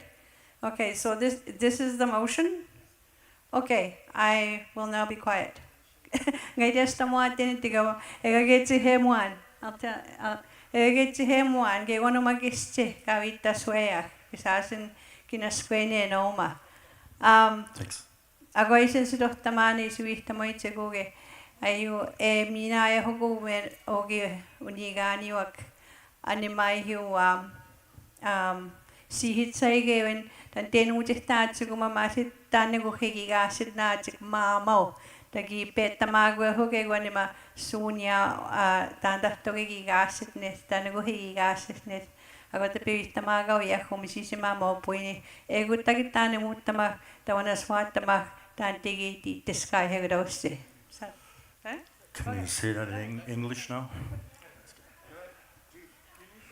Sorry, I'm sorry. I just wanted the vote, I guess. Oh, it's not my motion, so I.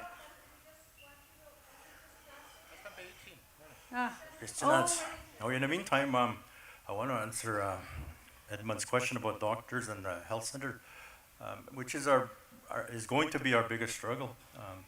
You know, throughout the province and probably pretty much all of Western Canada, they're faced with a similar problem with not enough doctors coming into the small towns. So we're aware of that, and we've been meeting with the FINIB department as well as the province now that the election for Premier is over. And last week I attended a function where he announced $1 billion available for healthcare, and that's a province. So the Premier has committed to bringing some assistance and some much needed funding into the north, which is good. The other thing I've also noticed is that in everything we've done or we're trying to do, there's always a capacity issue. Like when the hospital was announced and built, we took it upon ourselves as a nation to build it ourselves by partnering with a company that was able to get the $500 million bond that was required. And there was a lot of community members that worked in that project. And even through COVID, we are the only construction of that size that continued to build during that period. And then now it's because we had local labor. And then the idea behind the paving and the road work, like, you know, we're putting PDC to work on those projects. This new store we're talking about, we're also there, we're building it with our partnerships. So Norway House is actually building it with the help of outside experts, but we will have local workers as well. So getting back to the health matter, that's a lot more difficult to be able to address. So one of the ideas that we're contemplating is setting up a medical center at the 820 building, so that we can attract workers to come and work there instead of trying to say you're going to be in Norway House. You can get a job at our 820 location, but in that arrangement, then they can travel to Norway House on a periodically, so that we can, you know, bring some medical expertise to Norway House. So then I wanted to go further and say, let's build our own institution. You know, there's an organization called Yellow Quill College who is owned currently by Swan River, I believe. I'm thinking if we did something ourselves as a nation, which we used to do in the 90s, we had our own programs. NHCN kind of came and took over, and they're not accommodating as much as I'd like.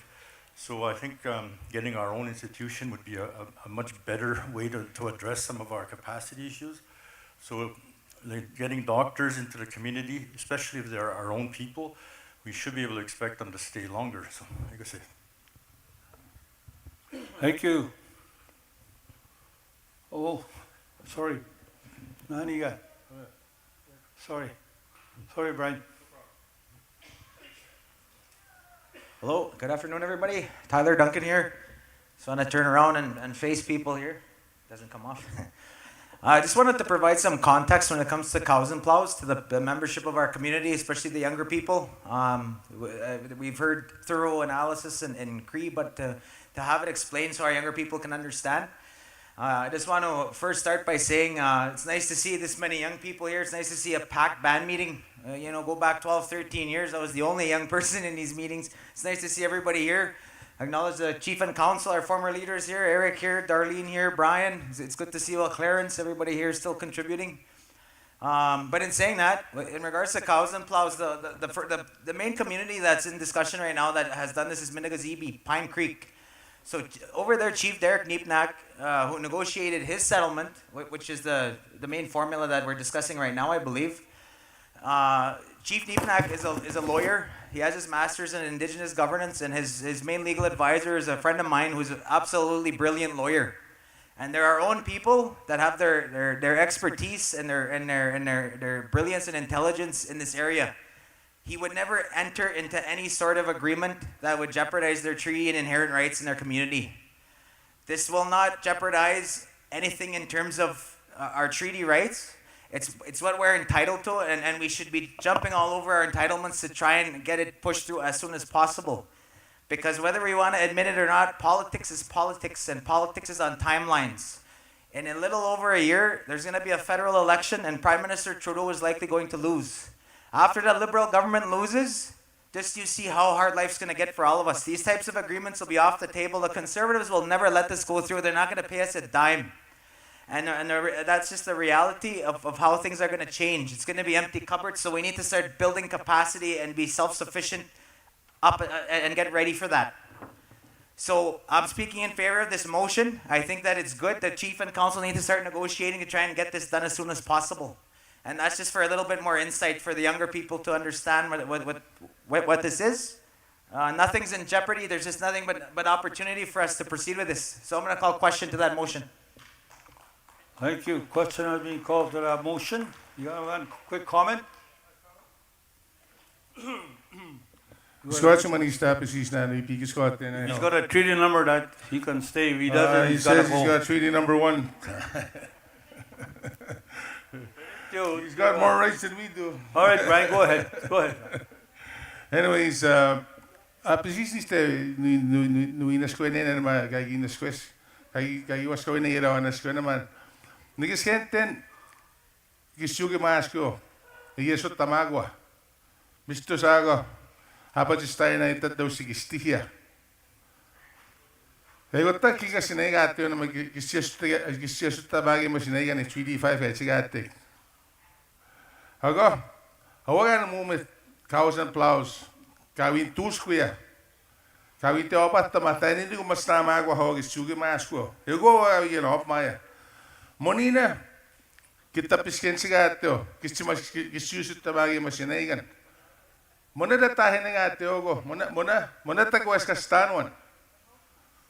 Mona ginatawa ka, no, gigon. Kimasina magawin, no? Ego gawi. Gawi gasit na ya. Aga. Ispiga asit desi. Tapi tano no tagi tom kita na mutsigate. Inin wak kita kagetsi mo kita na skor na hik. Kita na mutsigate. Mona isa ko ni sipugotati si peta tanuan gigon. Aga giwasin na gati wasin naman. Moskor gagiwas kawin ni Edo Eric. Ego naman gagi naskwe naman. Ego gati na anmuti aran. Ego sani. Thank you very much. Thank you, Brian. Okay, I am Tamat now. NHCN.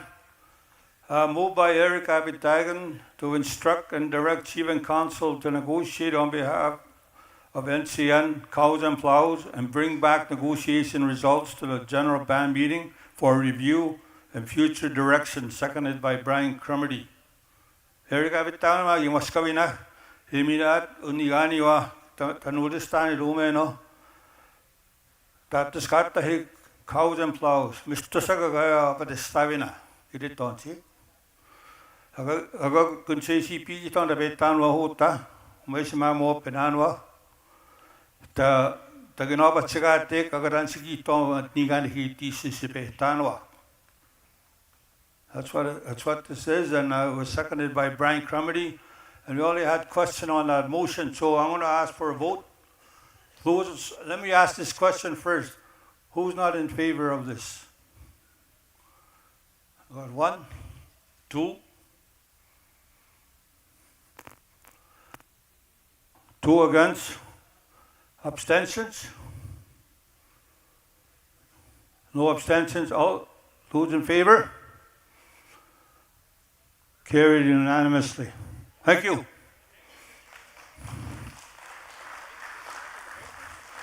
You guys want to take a break or you want to keep going? Keep going? All right. Announcement from the provincial government. Who's going to make that? Hey, thank the lawyer there, guys. He's got a lot of work to do, that guy.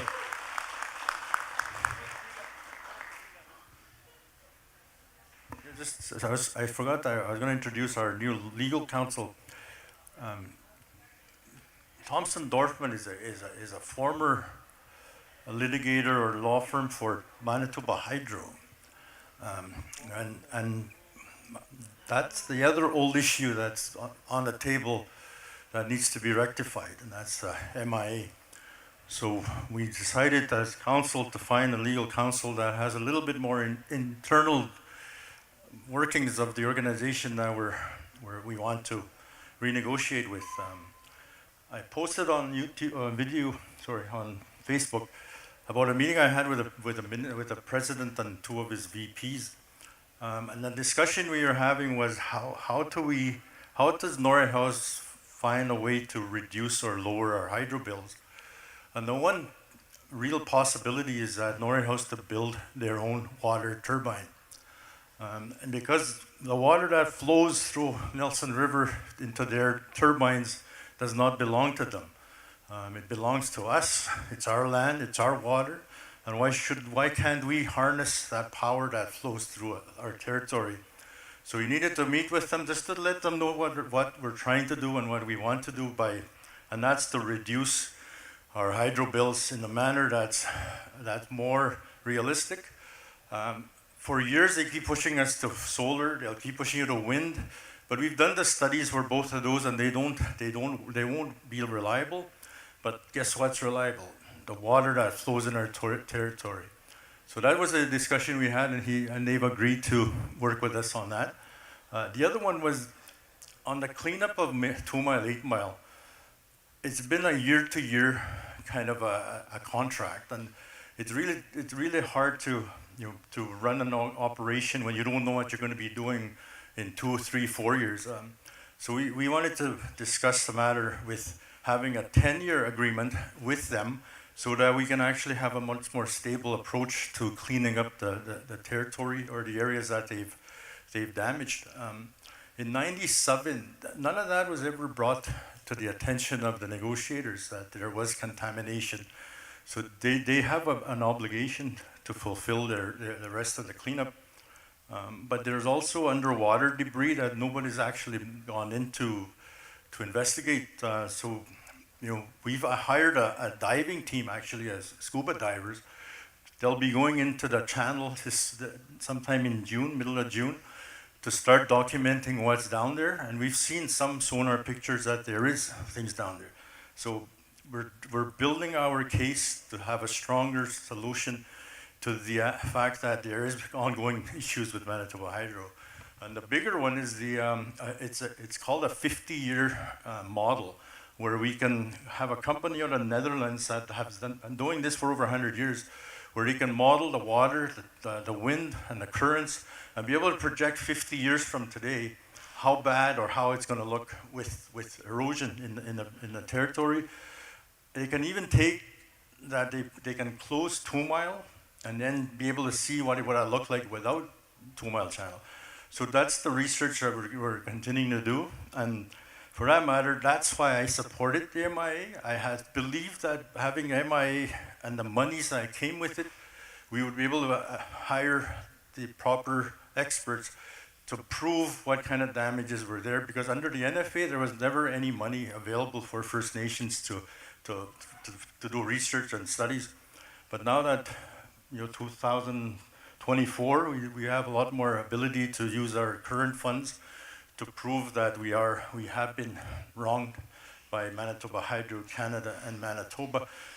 Well, the last thing I'll say is that this one is not going to be rushed into it, because this one is detrimental not only to ourselves, our children, but our grandchildren, our great-grandchildren, and we need to do it right. So I just wanted to let you know regarding working on it.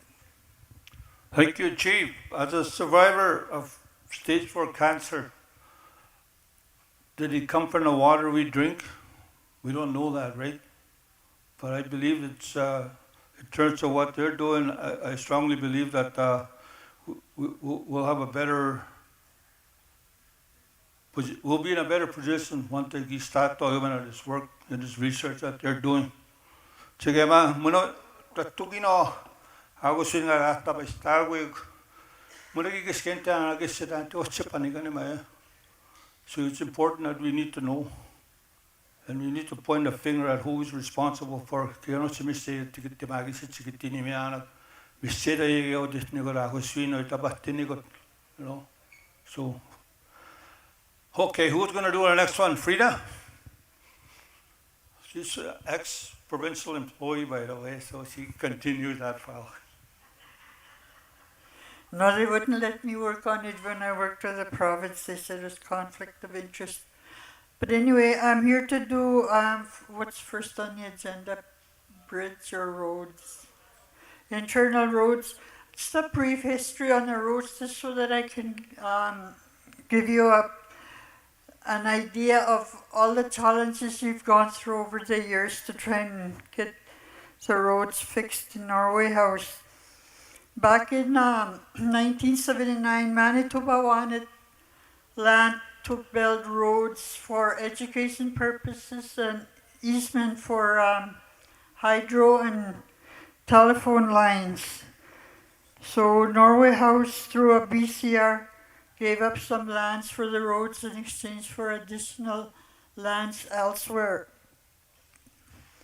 And when the roads were done, the guys that were maintaining the roads worked for Northern Affairs at the time, and that's Purvis Clark, William Clark, Ole Arthurson, those guys. And in the 80s, Manitoba Highways became a new department, and the guys went over to the Highways Department to go work there and took the roads with them. So in 1999, Norway House Cree Nation signed a 25-year agreement for operation and maintenance of the roads with Northern Affairs. So when negotiations began a few years ago to upgrade the roads, there was a fight between Northern Affairs and Highways saying, well, these are your roads. No, they're not. You guys took them when you moved to Highways Department.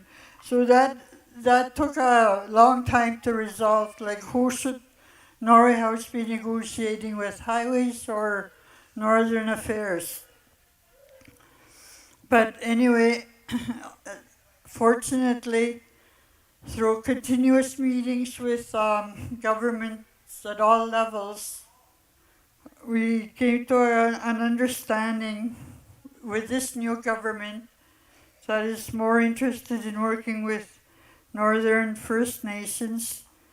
The province announced on the same day as they announced the bridge project that they would be looking at a multi-year investment for all internal roads and the provincial road 373 from the intersection to the airport. What they plan to do this year, well, the work that they're planning to do is from Rossville intersection to the airport, pulverizing, and that's crumbling the pavement to fine particles and then reusing that in their pavement. And the other thing they're doing is driveway approaches onto Provincial Road 373 will be upgraded and lifted to the elevation of the highway over 50 sites. Culvert replacement at one site, approximately 2 kilometers north of Kistapinan Drive. 4 culverts will be replaced with culverts to accommodate fish passage. And then the works on the internal routes, the map that we see here. Papanicus Point Road from 373 to its end up, that's approximately 7.8 kilometers. Walter Margaret Road, Mission Island Road, Swanson Road, Kistapinan Drive from 373 to Rossville, West Island, that's the Northern Affairs Road. Gravel sections on the internal roads will be regraded and treated with the overlay. And then approach driveways will be upgraded to match the elevations of the new pavement. But no work will be, the only work that will be carried out this year is drilling, blasting, crushing. But what PDC is going to be doing as part of the maintenance agreement, which expires March 2025, they will be graveling the roads and applying calcium. The other thing that we're going to be talking about is transferring the roads back to Norway House Cree Nation. And that agreement has not yet been settled.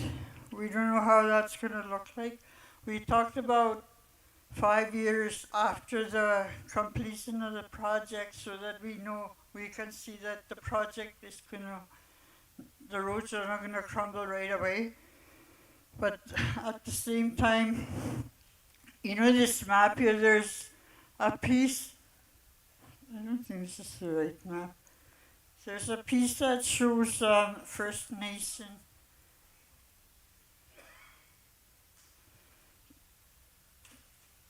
That's the Walter Margaret Road. It breaks off into non-3D and 3D. Like the Northern Affairs Road is from the airport junction. It comes around Crooked Turn towards Jackriver School. But there's a section of land there that's First Nations, and they were concerned about that, saying that, well, if there is ever a demonstration, you guys can occupy that road and not let the Northern Affairs community students come to school, which is unrealistic. And, and that's just an example of what delays we've had negotiating the agreement for our roads. With the Sea Falls Bridge, Canada advanced $2.5 million for the bridge as our share. Manitoba put in 2.5, so it's going to cost $5 million to do the functional design of the bridge, which is going to take a total of 3 years. I need water. 3 years for the design, and then the design will include site investigation where the bridge is going to be.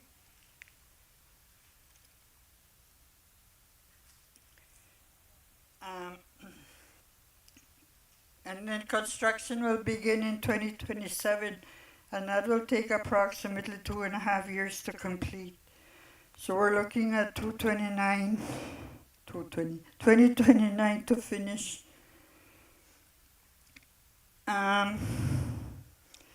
One of the things that we've asked for in the we're going to be signing a cost share agreement with the province on the payment schedule of the 2.5 million, but also on the consultation and engagement process with the membership of Norway House and other stakeholders. So that's going to be happening. The request for service was closed on May 13th. Manitoba Infrastructure and Transportation is doing an evaluation of the proposals. We asked to be part of the evaluation process, but this is very technical. I guess they thought we were too stupid to understand the technical terms. I don't know, but as long as we get engagement and consultation happening, that is our biggest concern, and it is going to happen. That's basically it. I don't have any slideshows about the bridge because we don't know yet what it's going to look like. Go ahead. This year they'll just be crushing and blasting the prep work. Thank you very much, Frida. Good information. And Chief will speak a little bit about these. Thank you. Thank you, Frida. You better not think you're stupid. You're a very bright woman. That's it. I'll try to keep it short, but you know, in '97 we were able to do a proposal to build. I think it was about 150 houses at the time. I was really proud of that proposal because I thought, you know, we can address our housing issue substantially at the time. So we went to a meeting. The meeting opened a proposal, road paving project. I said, that's not what the proposal. That's not what the money was for. I said, if you go ahead and do this, you spend this money that way, there's not going to be any houses for 10 years. That's what accelerated funding was about. Nobody cared, right? So this time around, and I think Ban spent almost $13 million of our own money, housing money, to pave those roads. But I knew that coming in, the roads were in really bad shape. I have videos of actual how bad they were. So we tried finding a way to fix it. So we did. The monies the band generated from partnership with JNR and Sigfridson, we were able to generate almost $3.5 million over three years. So we invested those funds to start fixing up the road. So the intention was to put seal coat on the roads because it's a lot cheaper and we could afford it. The province called me, and this was under the PC party, called me and said that they prefer that we don't use seal coat on the roads so they won't last. And I said, okay, fine, I won't use seal coat or chip seal. But you pay for the paving. And it took a while, but you know what? The province are paying $15 million of provincial money to pave our roads. The only catch was we have to take those roads and put them back under reserve status. And if you know me, I think ownership is far more valuable than somebody else owning something that you're using. Because when you own something, you work harder to keep it in shape. So because the road was not ours, it just deteriorated, just kept broken down, and it eventually become pretty much useless to where we are today. So we are going to make a statement that Norway House is capable. Kagastano, yun tabogin mo to uskat sa gate mistake on it tigiskenta mo gumanos munin na karabis huts kaya say mo na Mr. Hinos no distan one ego igiskenta hi uskat sa tan sa tigi dos sa pegi sa gusto da gitis agitin giskenta hik tan sa matsu nesi isi magotenik tan sa giti menosen di gusto. So I know there's comments for example of people not being able to have work ethics. There's not enough people that want to work. I mean, that's common statements that I hear. But I look at it as separately. I think if you give an opportunity to a person that can have a job for 5 years, 10 years, 20 years, I believe they'll be more committed to actually working. But if you're only going to create jobs to go cut grass for the summer, like why would you want to dedicate your life to cutting grass, right? So I think we need to find ways to get more long-term sustainable jobs, and that's what we plan to do. My term ends in 2026 of March. I don't look past that. I've tried to look at my job or my calling or my position to help people on a daily basis. I don't look at, okay, let's say for example in April 2022, nothing going on for two, 3 years. And this is historically that happened. Nothing goes on while you're first in, then you run for the hills or go full throttle for the last year. And then you end up not getting much done. Today we have a strong council, strong financial position, strong team, and a community that's beginning to trust their leaders. And you know, that goes a long way. As a chief, you push yourself when you don't have a community behind you. But I know that Norway House has, I believe I have a strong base of support. I know no one will ever get full support, but quite frankly, what I look at is a community. What can we do to make things better? And that's all I live by. So this road paving that's happening, it spells out what the province is going to pay for, but there will be other areas paved. The parking lots, for example, here, the hospital area or the new HCE area. So there's going to be additional road paving. Well, we're not sure about what kind of time frame that paver is going to be in Norway House, because they're really in demand and there's only 2 companies. So we started talking to Cross Lake. Cross Lake has a paver, and if we can work together to pave things like the track, then we should work with our fellow First Nation communities and help them grow. So we can help each other grow. So thank you, Frida, for your hard work, coming out of retirement to get all that done. Good on you. Thank you, Chief. Excellent words, and I'd like to commend everybody for their patience and their respect that they have in the meetings. It's so important to show that, and like Tyler said, it's good to see a mix of elders and our young people and our business people here together listening and moving forward. We're going to jump right into the new initiatives, and I'd like to call Mr. Michael Lee up here to speak on 820 Taylor and then Mainstay Suites. Thank you, Gilbert, and thank you, elders and everyone in attendance. I want to thank Chief and Council for believing in our community and trusting me in leading Norway House and the finance department. We have a presentation today on a building that we recently acquired. It's a famous building in Winnipeg. 820 Taylor is the address. It's an old Manitoba Hydro building that's over 200,000 square feet, spread over 3 levels up and a basement floor. So part of the idea with this, with the acquisition, is to see how we could expand sort of our reach into the city, to invest some of our to conduct some of our investments, to hopefully bring back those dollars back into Norway House and to meet the needs of the people. As you know, the government, ISC, doesn't fund us enough to meet our needs, and we have to think outside the box in terms of coming up with investment strategies to capitalize on outside revenue to bring those dollars back in to support our people and our nation.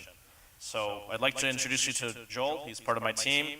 He's going to be working on helping Norway House on project managing the renovation and the development of this beautiful facility. So here you go, Joel. Thank you very much. Hi everybody, thank you very much for Chief and Council for having me here today. My name is Joel Jackson, and I'm the project manager for the redevelopment of 820 Taylor. Okay. So some highlights for today's presentation. We're going to be giving a brief overview of the building, discuss the improvements that we're going to be undertaking throughout the renovation, some planned building amenities, the leases that we've secured to date within the building, some construction and occupancy timelines, and then ultimately the rebranding of the building. So to give you a brief building overview, the building is approximately 206,000 square feet, spanning across 4 stories and a basement.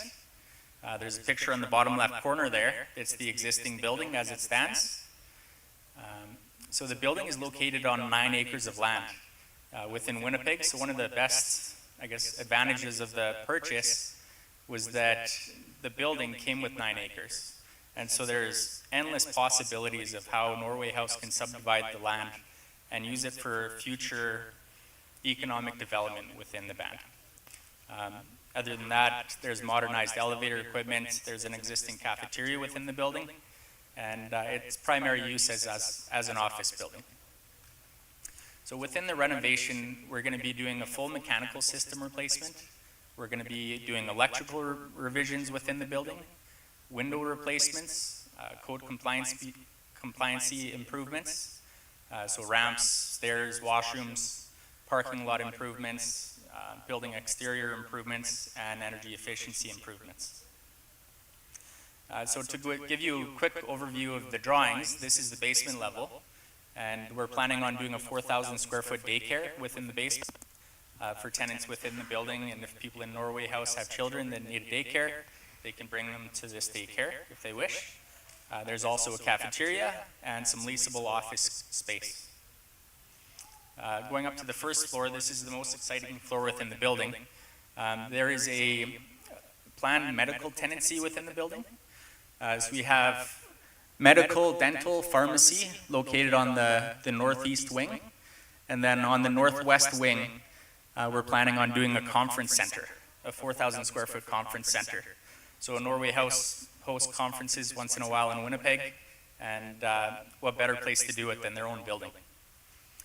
In addition to that, there's some breakout rooms for Norway House and Jordan's Principal and KSMA to utilize when they need separate spaces to meet, and then a coffee shop. Going up to the second level, it is going to be primarily office space, the same with the third floor and the fourth floor. So on the third floor, Jordan's Principal is planning on leasing a section of the third floor, and then there's going to be some space for Norway House and some additional office space. To go into the building amenities, so this building is going to be an economic development driver for Norway House. So they purchased the building for a good dollar value, and it's an investment for Norway House. So to get other tenants interested in the building, we had to create amenities within the building. So one of those amenities is the conference area. Another one is some of those breakout rooms that the office tenants can use, the cafeteria, the daycare, a coffee bar, and then the medical, dental, and pharmacy. So far, leases secured within the building. We have Jordan's Principal leasing about 11,000 square feet within the third floor. KSMA is secured for 36,000 square feet. And then there's medical, dental, pharmacy, and cafeteria space that's leases are secured. As far as timelines go, right now demolition is underway within the interior finishes of the building. So that started a couple weeks back, and we are under full design for the new renovations within the building. So once design and demolition are complete over the next 3 months, in September we go full-fledged with interior renovations, and that will be ongoing until about until January of 2026, in which time the tenants can do their fit-ups, and our anticipated occupancy of the north section of the building would be March of 2026. After that, we go on to the second phase, and there's the south wing that would be the final renovation. So, being an economic development driver of Norway House, we wanted the building to be known as something other than the old Manitoba Hydro building. And so, think of this building as a company, and the company operating under a name. And so that name, Chief and Council has decided that that name will be Norway House Cree Nation Embassy.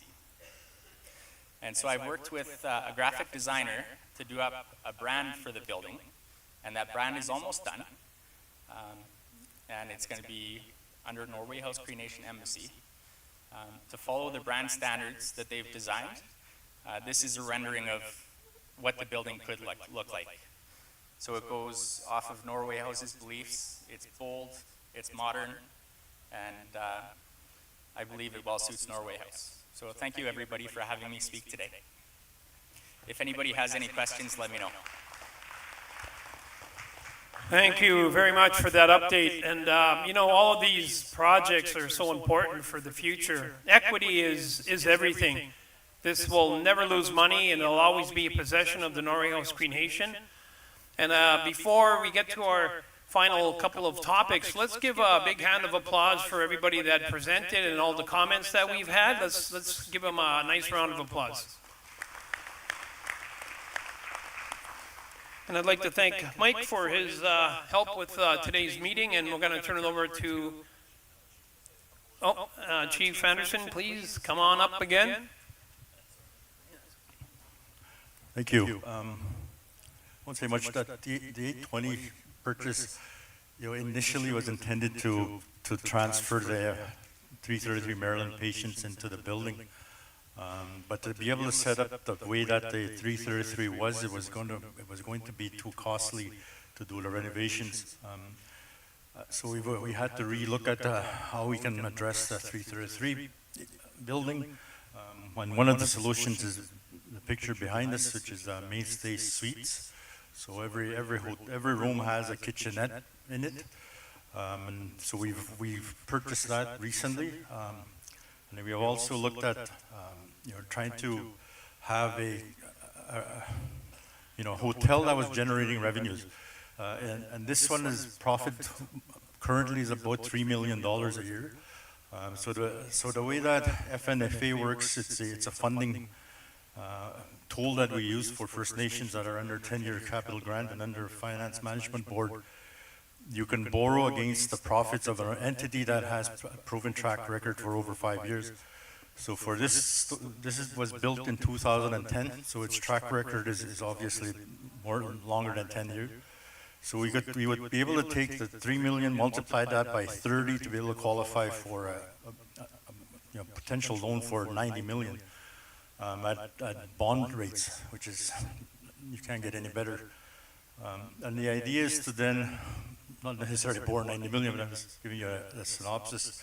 You can then take that monies that you're generating and build a new facility beside the 820, this building. So that's the idea, because realistically, in order for us to generate revenues and not ever look at taxing our people, we need to generate money other ways, and that's by economic development. So in the city, it's what we're striving for. I was invited to meet with the group from Treaty 1 on the land that used to be called Kapiong, and they're looking for a 50 to 100-year lease to be able to use their land. And the trouble though is they tell you what they want you to do, or kind of, these are the pieces, this is what you need to put. And I don't think that's going to work. You know, if you want to be independent, you want to be a business entrepreneur, you have to have the flexibility to do what you want to do, not what somebody else tells you to do. But you know, if it makes sense, we will do what we can. The other thing is that this building sits next door to the Walmart. It's a really modernized Walmart, but it also has a substation nearby, so that we're looking for grants to be able to set up electric charging stations. So that's another future possibility to attract and gain more profits that way. In saying that, Norway House will also be looking to electrify some of the banned vehicles. I think it'll save us in the long run. At the same time, it's another option to generate more revenues.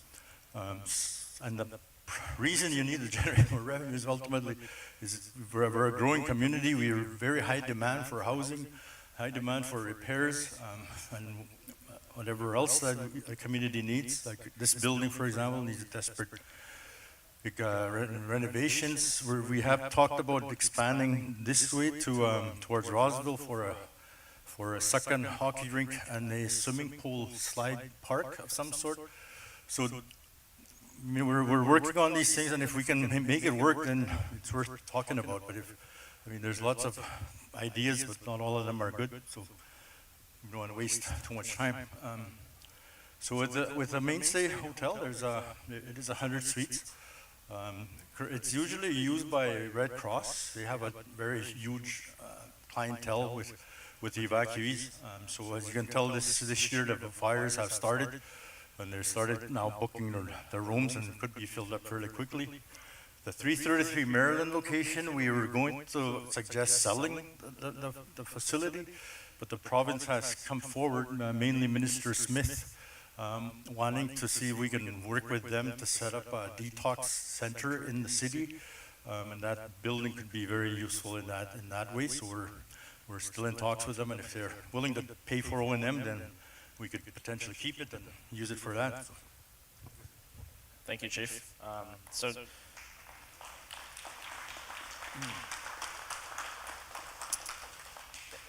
just to wrap things up on the Mainstay Suites, as Chief had alluded to, it's an established hotel. It's been in operation for over 10 years.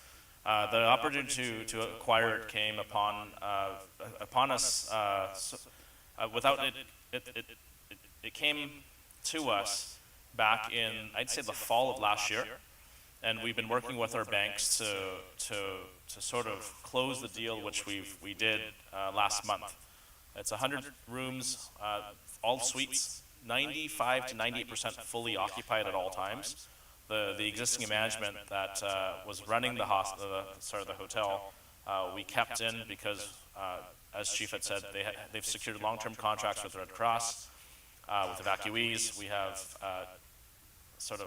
customers from the airport that utilize the hotel as well. So when it came upon our desk, we saw it as a great investment opportunity to secure this as an investment for Norway House. And with the profits generated from that, as Chief had mentioned, the goal with this is not to disrupt the existing business.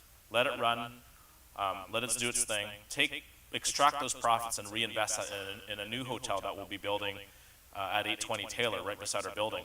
And as Chief had mentioned, at 820 Taylor, it's a prime location because there's the Walmart, it's on Taylor Avenue, there's a Walmart right behind there.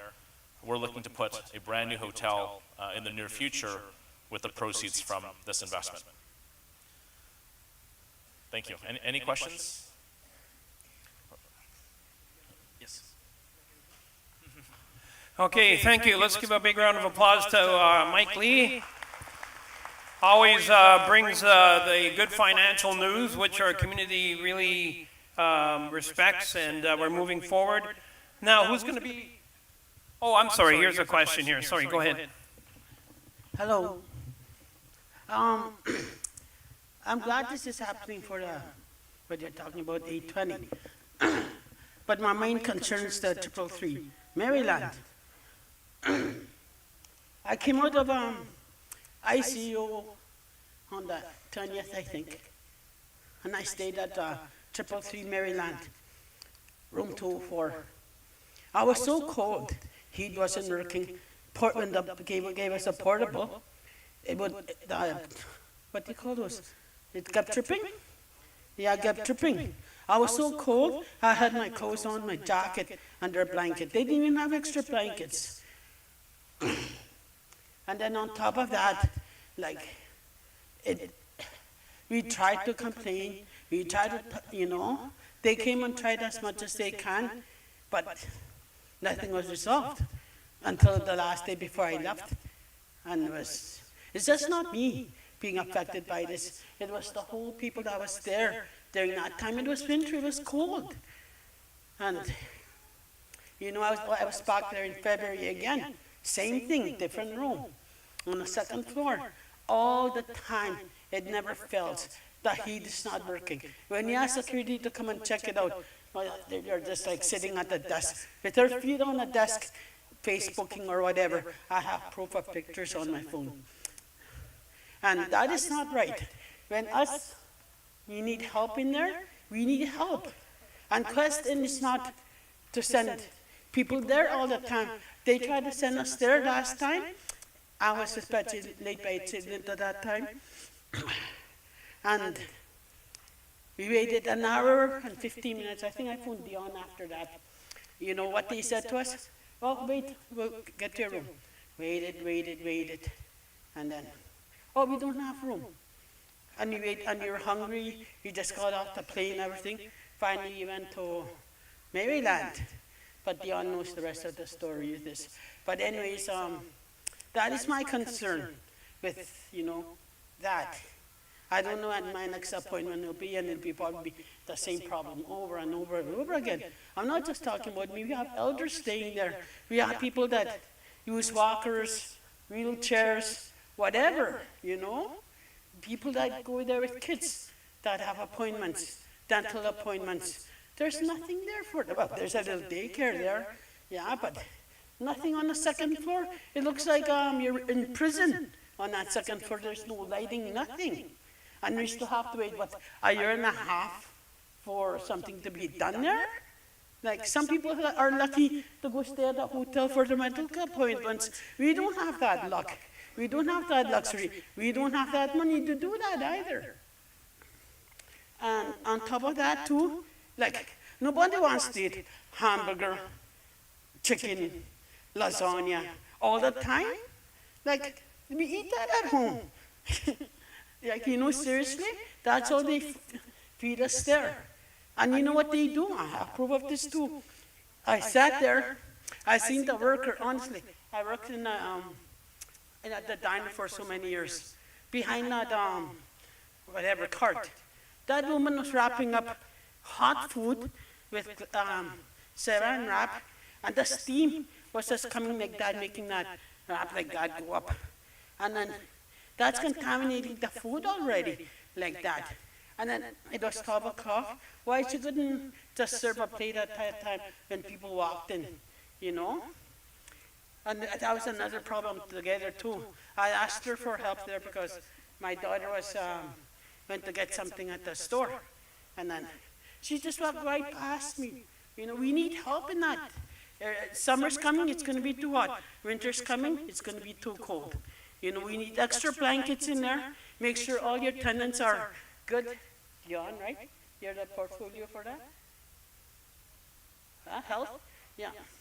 And make sure the tenants are warm. Make sure the heat is, up to par in the winter time. This is ridiculous. It's always all the time. And I used to go out for 6 months. My appointments now it's every 3 months.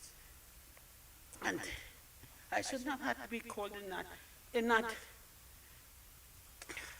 I should not have been freezing in that building, especially coming out of ICU, being in the hospital for almost 3 weeks. I shouldn't have endured that, but I endured in there. And probably not just me, a whole bunch of people endured that. And it was painful. My daughter was trying to help me. It was very painful for me. I couldn't move. My daughters had to help me. And it was the smallest washroom too. My daughters had to help me with everything. Thank God Jesus for healing me. Standing right here in front of you. Amen. But seriously, Thank you. we need help there. Thank you, Dan. I'll back up a little bit just so you understand where the situation we're under. That building was purchased in 1999, I believe, for 3 million something. In 2014 or 15, there was a refinancing done for $5 million to renovate the building. They didn't spend $5 million. Yeah, it's around 500,000 they spent. They redid the doors and did the carpeting. But the real majority issue is that the roof is leaking, the boiler doesn't work, the windows are, and in order for the band to get that up to where it should be, it's about $5 million on a building that's quite old, and also the location is getting dangerous. A while back there was a shooting at Shell Oil gas station that's there, and it hit one of the windows at Maryland. And us, chief and councillors and probably staff, we get calls 2, 3, 4, 5 in the morning from people wanting to go inside to sleep. And it's really difficult to say no, but we don't have extra beds in there. There's definitely need for them. But not only that, though, the places they're staying in it's what they call as a cement jungle or a concrete jungle. There's no trees, there's no life. So I'm not a big fan of that building, but I have limitations as a chief. What can we afford to do? So either you spend it on fixing that up, you can't move it because it's obviously it's engrounded in there forever. And we tried selling it, but you're not going to get much for it. So what we're trying to do is use financial abilities that we have to move patients out of there. I don't like Weston either. So it's taken a while to address the problems, but we have finally started to move forward into a new direction, and we plan to address those issues that you brought up. It takes money. The government doesn't give you much for health related TAP or medical services. But we have been trying, and we will continue. We've been renovating a little bit, as much as we can afford to do. But the expectation and the intention is to have a whole new facility in the near future. So as we said throughout these presentations, the money that we need to do something to generate money. Housing is a major problem in this community, in all First Nations for that matter. So we spend a lot of money on housing, not only new houses, but a lot of money on renovating houses that shouldn't need to be expended. Like Winnaga has windows that the Bahama to replace.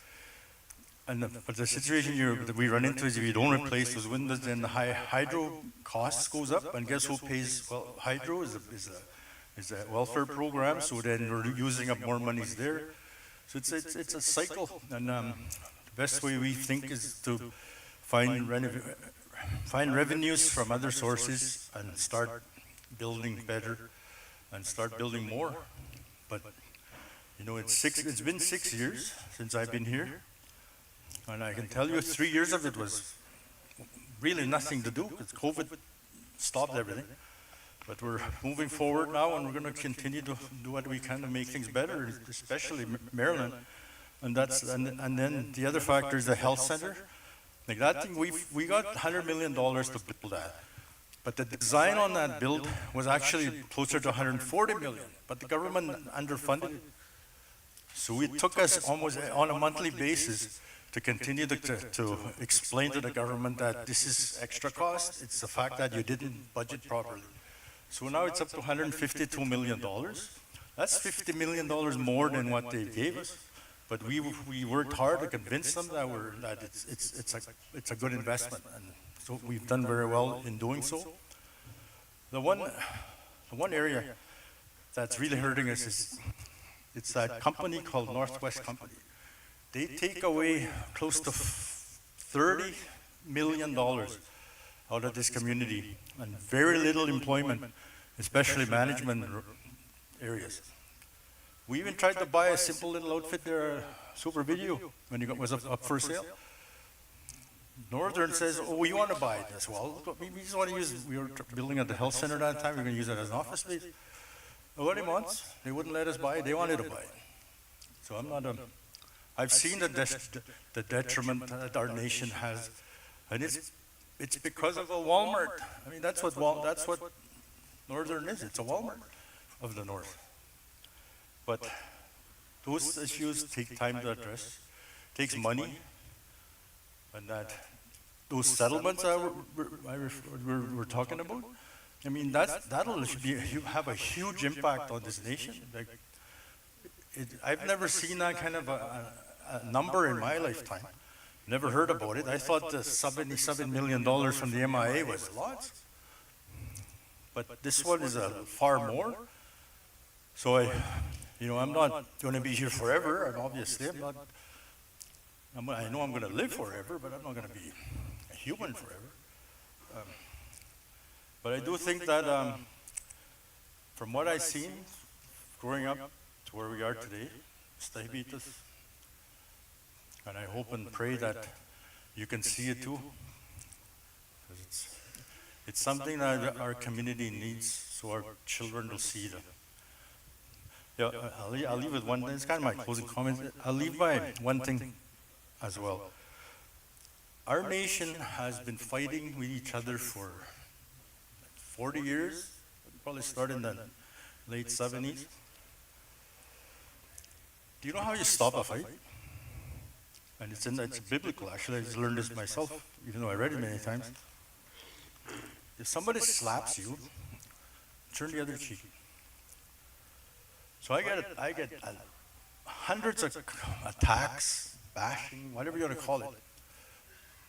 I could turn around and hit back, or bash back, or I can take the hit, take the bashing, and I do it because it stops the fighting. And I don't want to be known as a First Nation leadership that all we do is fight each other. That's not why I got into this area of leadership. I came home to help. I came home because I love Norway House. I still remember all the old people that used to be around. I just think that we have to trust each other. That's the bottom line. Not only chief and council, we also have to trust the staff. Water sewer has been a strong problem, right? And it's an issue that our staff on a daily basis work on.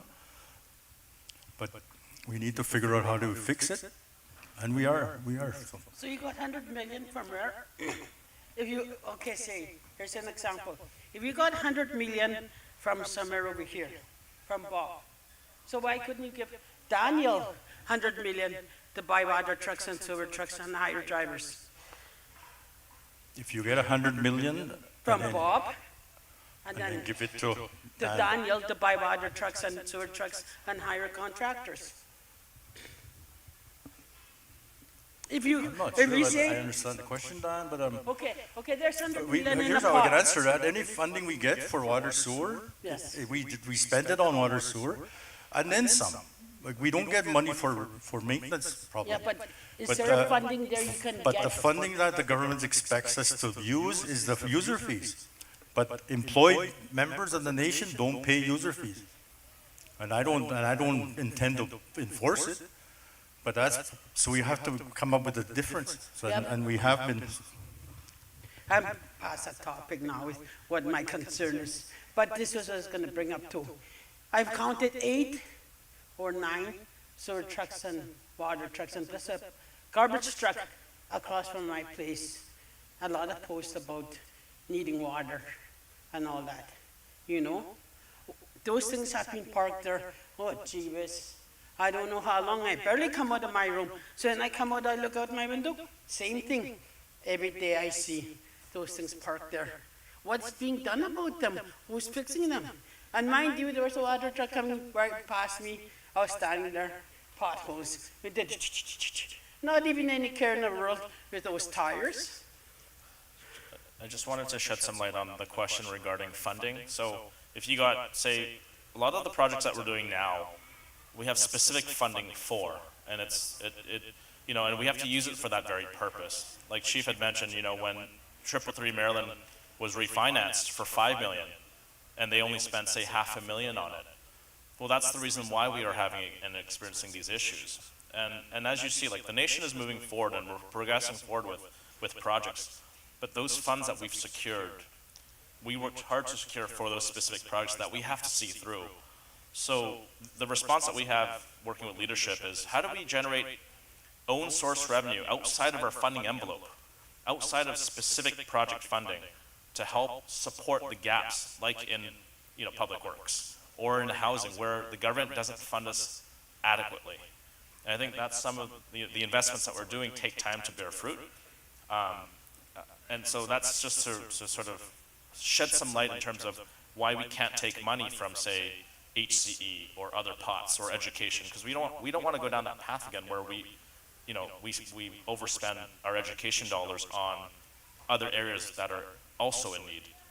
And it's been a delicate balance. We've had to manage and work closely with leadership to manage the funding specific to each project very closely, and then to further bridge the gaps in areas like public works and housing where we don't get enough funding for with own source revenue. But with the issues that stem from 333 Maryland, you know, we'll be working with Councillor Clark on, you know, trying to address the short-term need with heating and cooling. But more importantly, as Chief had alluded to, we're going to work on a long-term solution by eventually either getting a new building for our members and moving them out into a better facility. Okay, all I'm saying in the meantime is short-term, what you're saying until your new building is ready. What's wrong with going to Walmart, go buy $30 comforters, right? And get more heating, like not those small, right, portable, where it keeps dripping. Find a solution there temporary. That's all we're asking. Yeah. And the food, Jan, who's your contract for the food? It sucks. Seriously, it sucks. Who wants to eat hamburger every 2 days, pork chops every 2 days, you know? And then breakfast, I never go for breakfast. But all those things I see never fails. Same thing, same menu all the time. The past while I've been there. We're gonna write down all of these things. They have to be addressed, as you said, and with time permitting, I have to get on to the last presenter of the day. But all your comments are very educational, and we're gonna be working on those. When? Soon as everything is over here, we start making calls and get things done. There we go. Okay, so I'm going to call up for our last presentation, Councillor Albert. He's going to talk about 2024 Treaty and York Boat Days. Hold on, one more thing, please. Okay. You guys like to rush people when they're talking. You have concerns too, and you guys like to rush. Let us talk too. This is our community. Thank you. Of course. Thank you so much. I appreciate that. And then what I'm saying is there should be a solution for our people to get water when they're supposed to, sewer trucks when they're supposed to, hire contractors or don't hire contracts, whatever, find a solution temporarily. Find a solution temporary. And you know, it's sad to see that on Facebook, people asking for water all the time. People shouldn't be begging for water. Seriously, this is sad. We're not a country that's very poor. We need water for our people. Thank you. Thank you so much. These comments are so 100% correct, and we're going to be dealing on these issues, as we said, as we move along. Councillor Eddie Albert, can you come and speak on Treaty and York Boat Days, please? Yes, I would say thank you, Gilbert. We hear all the concerns. We'll certainly take them down for sure, and we'll certainly we always try and address any concern that comes to our our office. And basically in East Land, where a lot of times we are short-staffed, and that's where we have to rely on members like yourselves with the experience to come up and obviously support us in that area. But here I'm going to talk about the Treaty Airport Days. So I just want to make a couple of announcements. This year, with the sponsorship that we got, we're going to host on August 6th, we'll be bringing a band named Lone Star. I'm not sure if you know Lone Star. They sing the song Amaze and that type of thing. And also, we're bringing back Johnny Reed on Wednesday, the 7th. We did pay for his fees last year, but Perimeter has contributed to Eastall to make sure that we have a show with Johnny Reed. So those are the announcements that I'm bringing to the community. And that's where our sponsorships are really good. That's where we get the sponsorship from.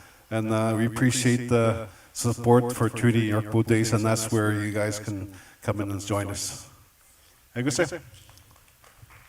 you for everybody here. The remarks have been noted, and I'd like to call up Chief Anderson for closing remarks for today's meeting. Who's Johnny Reed? So thank you.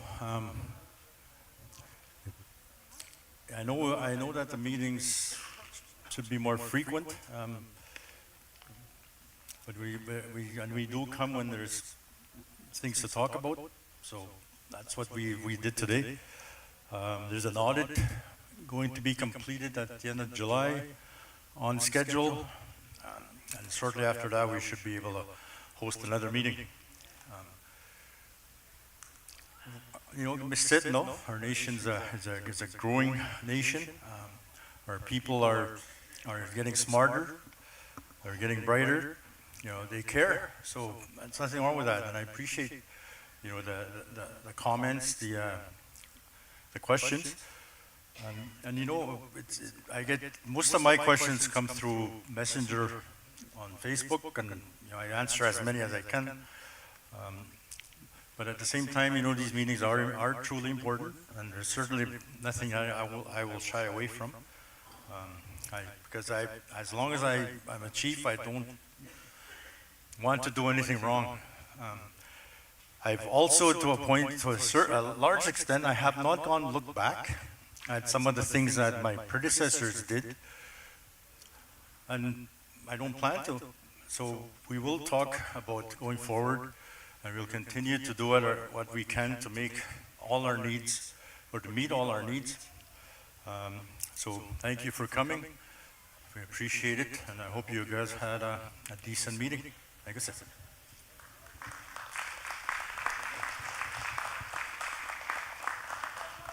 All right.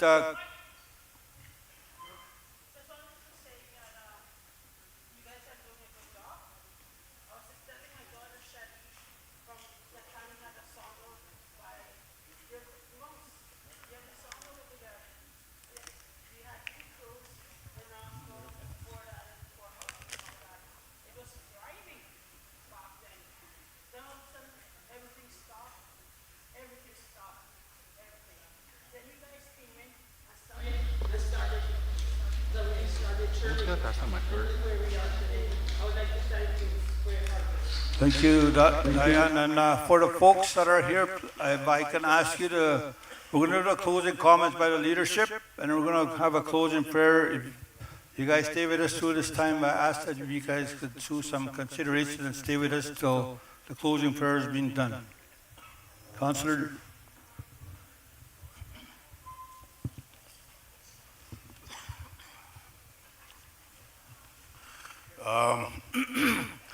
Some quick closing remarks here.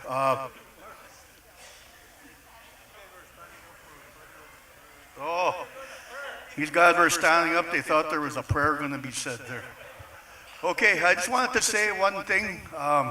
What my sister-in-law there, Diane, was alluding to about the water and sewer problems that we're having here, and we did address it at the last regular council meeting on May 7th, and I've been tasked to fix it, and I strongly believe we got to go back to the water and sewer contractors, because the employees that are drivers are simply not doing the job, and 24/7, 7 days a week, I feel like I'm a darn dispatcher. You know, I get all these text messages, phone calls, inboxes that I need water here, I need water there, and you know, so I am working with Public Works Manager John Chicklets Anderson, and we're gonna start the process on hiring and recruiting contractors. I have the lone water contractor in Norway House is William Moore, and I tell you that guy is like clockwork, and you know, we never run out of water. He sticks to his schedule, and that's how the services should be. And when a water or sewer contractor owns his own truck, they look after that truck. They don't drive it into the ground like what's happening right now. That's why you see those 9 water and sewer trucks parked outside the garage across from your place. And you know, we try to keep up, but you know, getting parts takes time.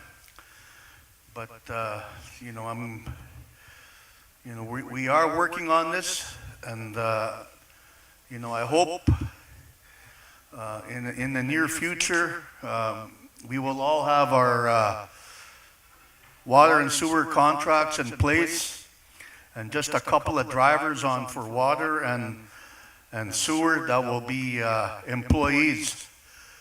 So with that, I'm just glad that everyone came to the meeting, and we're very respectful. There were good questions, and everything has been written down, and we will continually work hard for the community. I love Norway House. This is my home, and you know, I look at my little grandchildren. What can I do for them? You know, so they have a good future, and your kids and your grandchildren. That's how I think all the time, and you know, I'm proud to be one of the leaders of our community, and my office is always open. My phone number is 359-5661. I'm available anytime. I always answer my phone. If I don't answer, I'm either talking to somebody or away from it, but I always return my calls. So with that, again, you know, I'm glad everyone came out, and we'll see you at the next public meeting. Thank you, Councillor. Councillor Tony. Aga nipoin yamittagok. Nanaskmoni stanos gibemesetiegu te pivitapmiag piatsmustaga vieguvane ayu itagamikisndano gutagide tavinage keninwaka yu pagit nauta getsegemutsega gusigidutsigate umaga kai swap miek moni na Facebook ntian kisingibia mehenawa tatugisigawan ten tappen in my office 8:30 to 4:30, 9 to 5, whatever. I would tip you up, Mick. Kana you. Kana kan tayo sta ga taboy na. You tam sta ga uspanegon. So my number hasn't changed in 25 years. It's still 359-5008. I do have an email, agappetigan@nhcn.ca. But net tapin da tugisi gyamo magusin kagigiskawan gyapni gastanta wanskan and tuskan. That's my commitment to Norway House Cree Nation, is to be available to the band members. And I just wanted to touch on Diane's comments here a little bit. Maybe you don't realize this, but we have 1,600 homes on the reserve, and 80% of them are water and sewer pump outs. So it's a little challenging at times.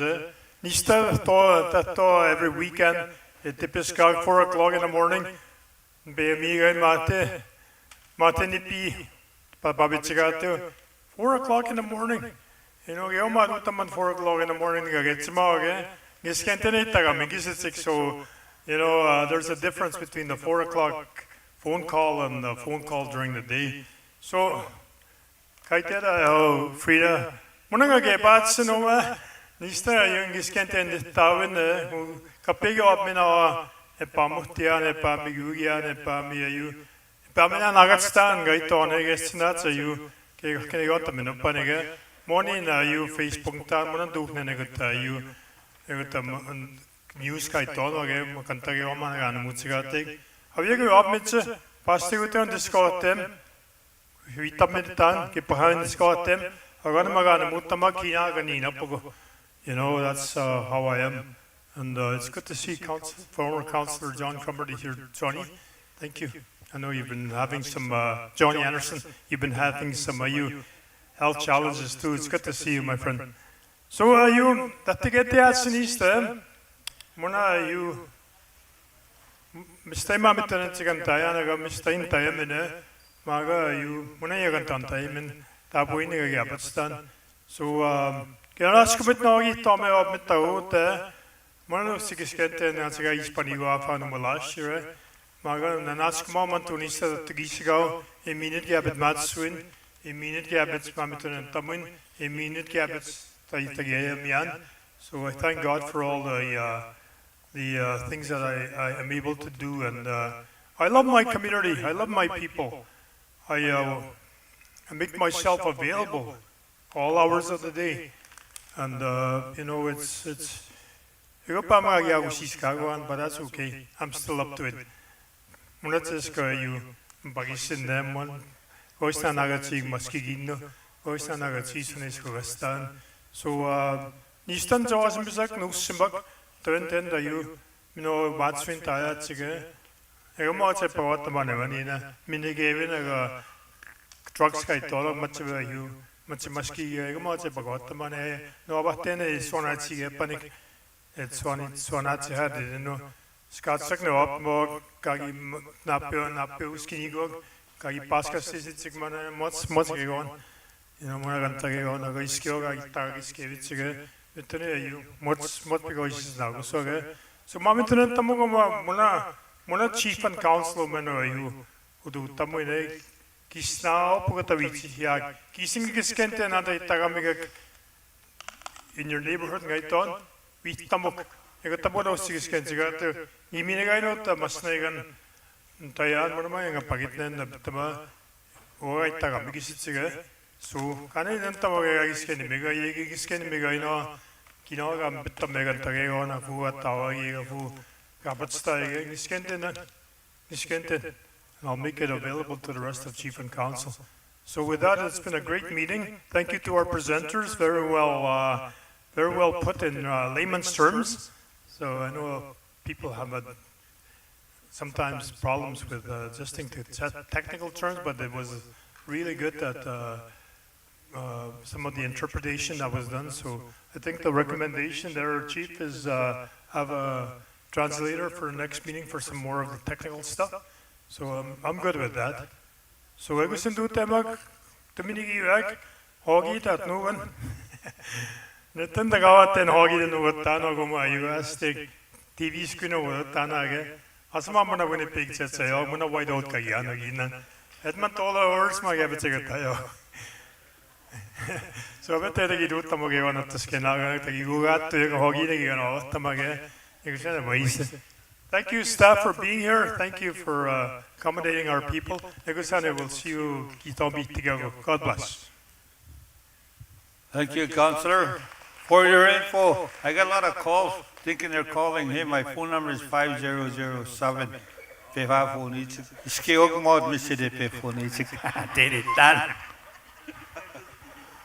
I would say thank you. I appreciate Kisto for coming to the meeting.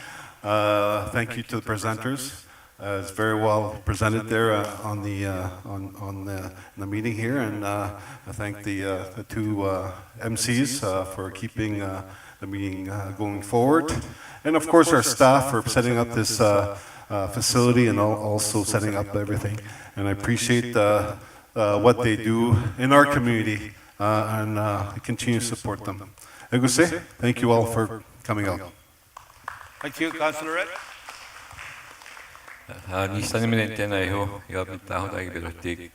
Staff, young ladies here to my side, always running around helping leadership, getting everything ready.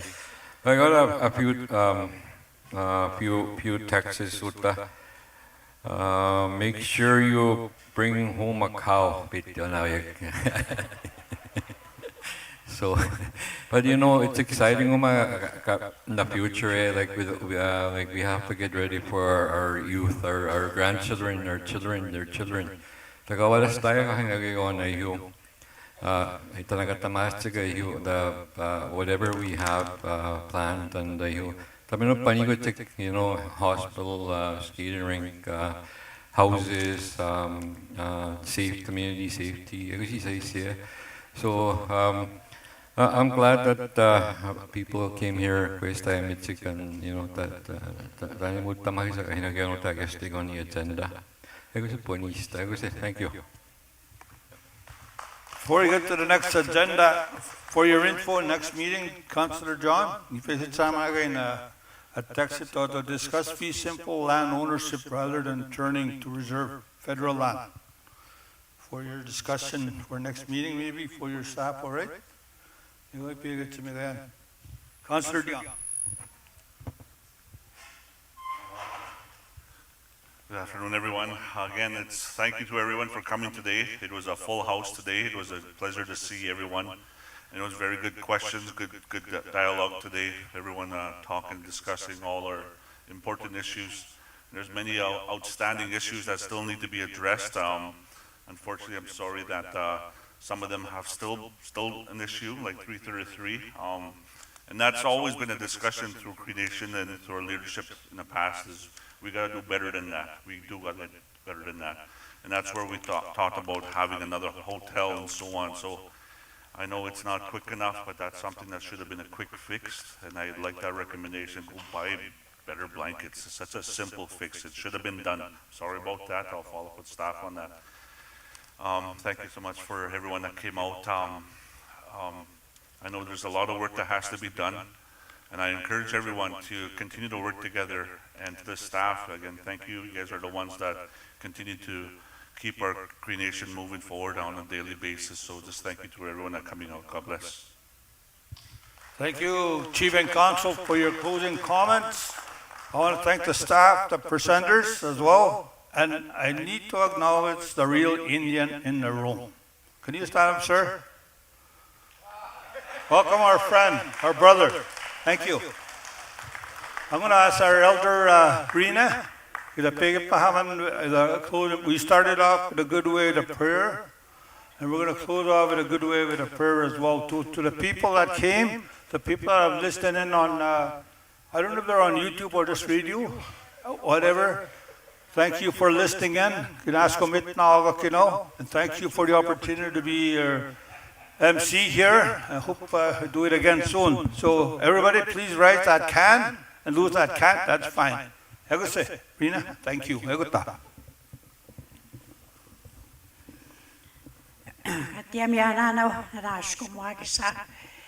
a very great, good meeting today. That's the way it should be. To have a good meeting,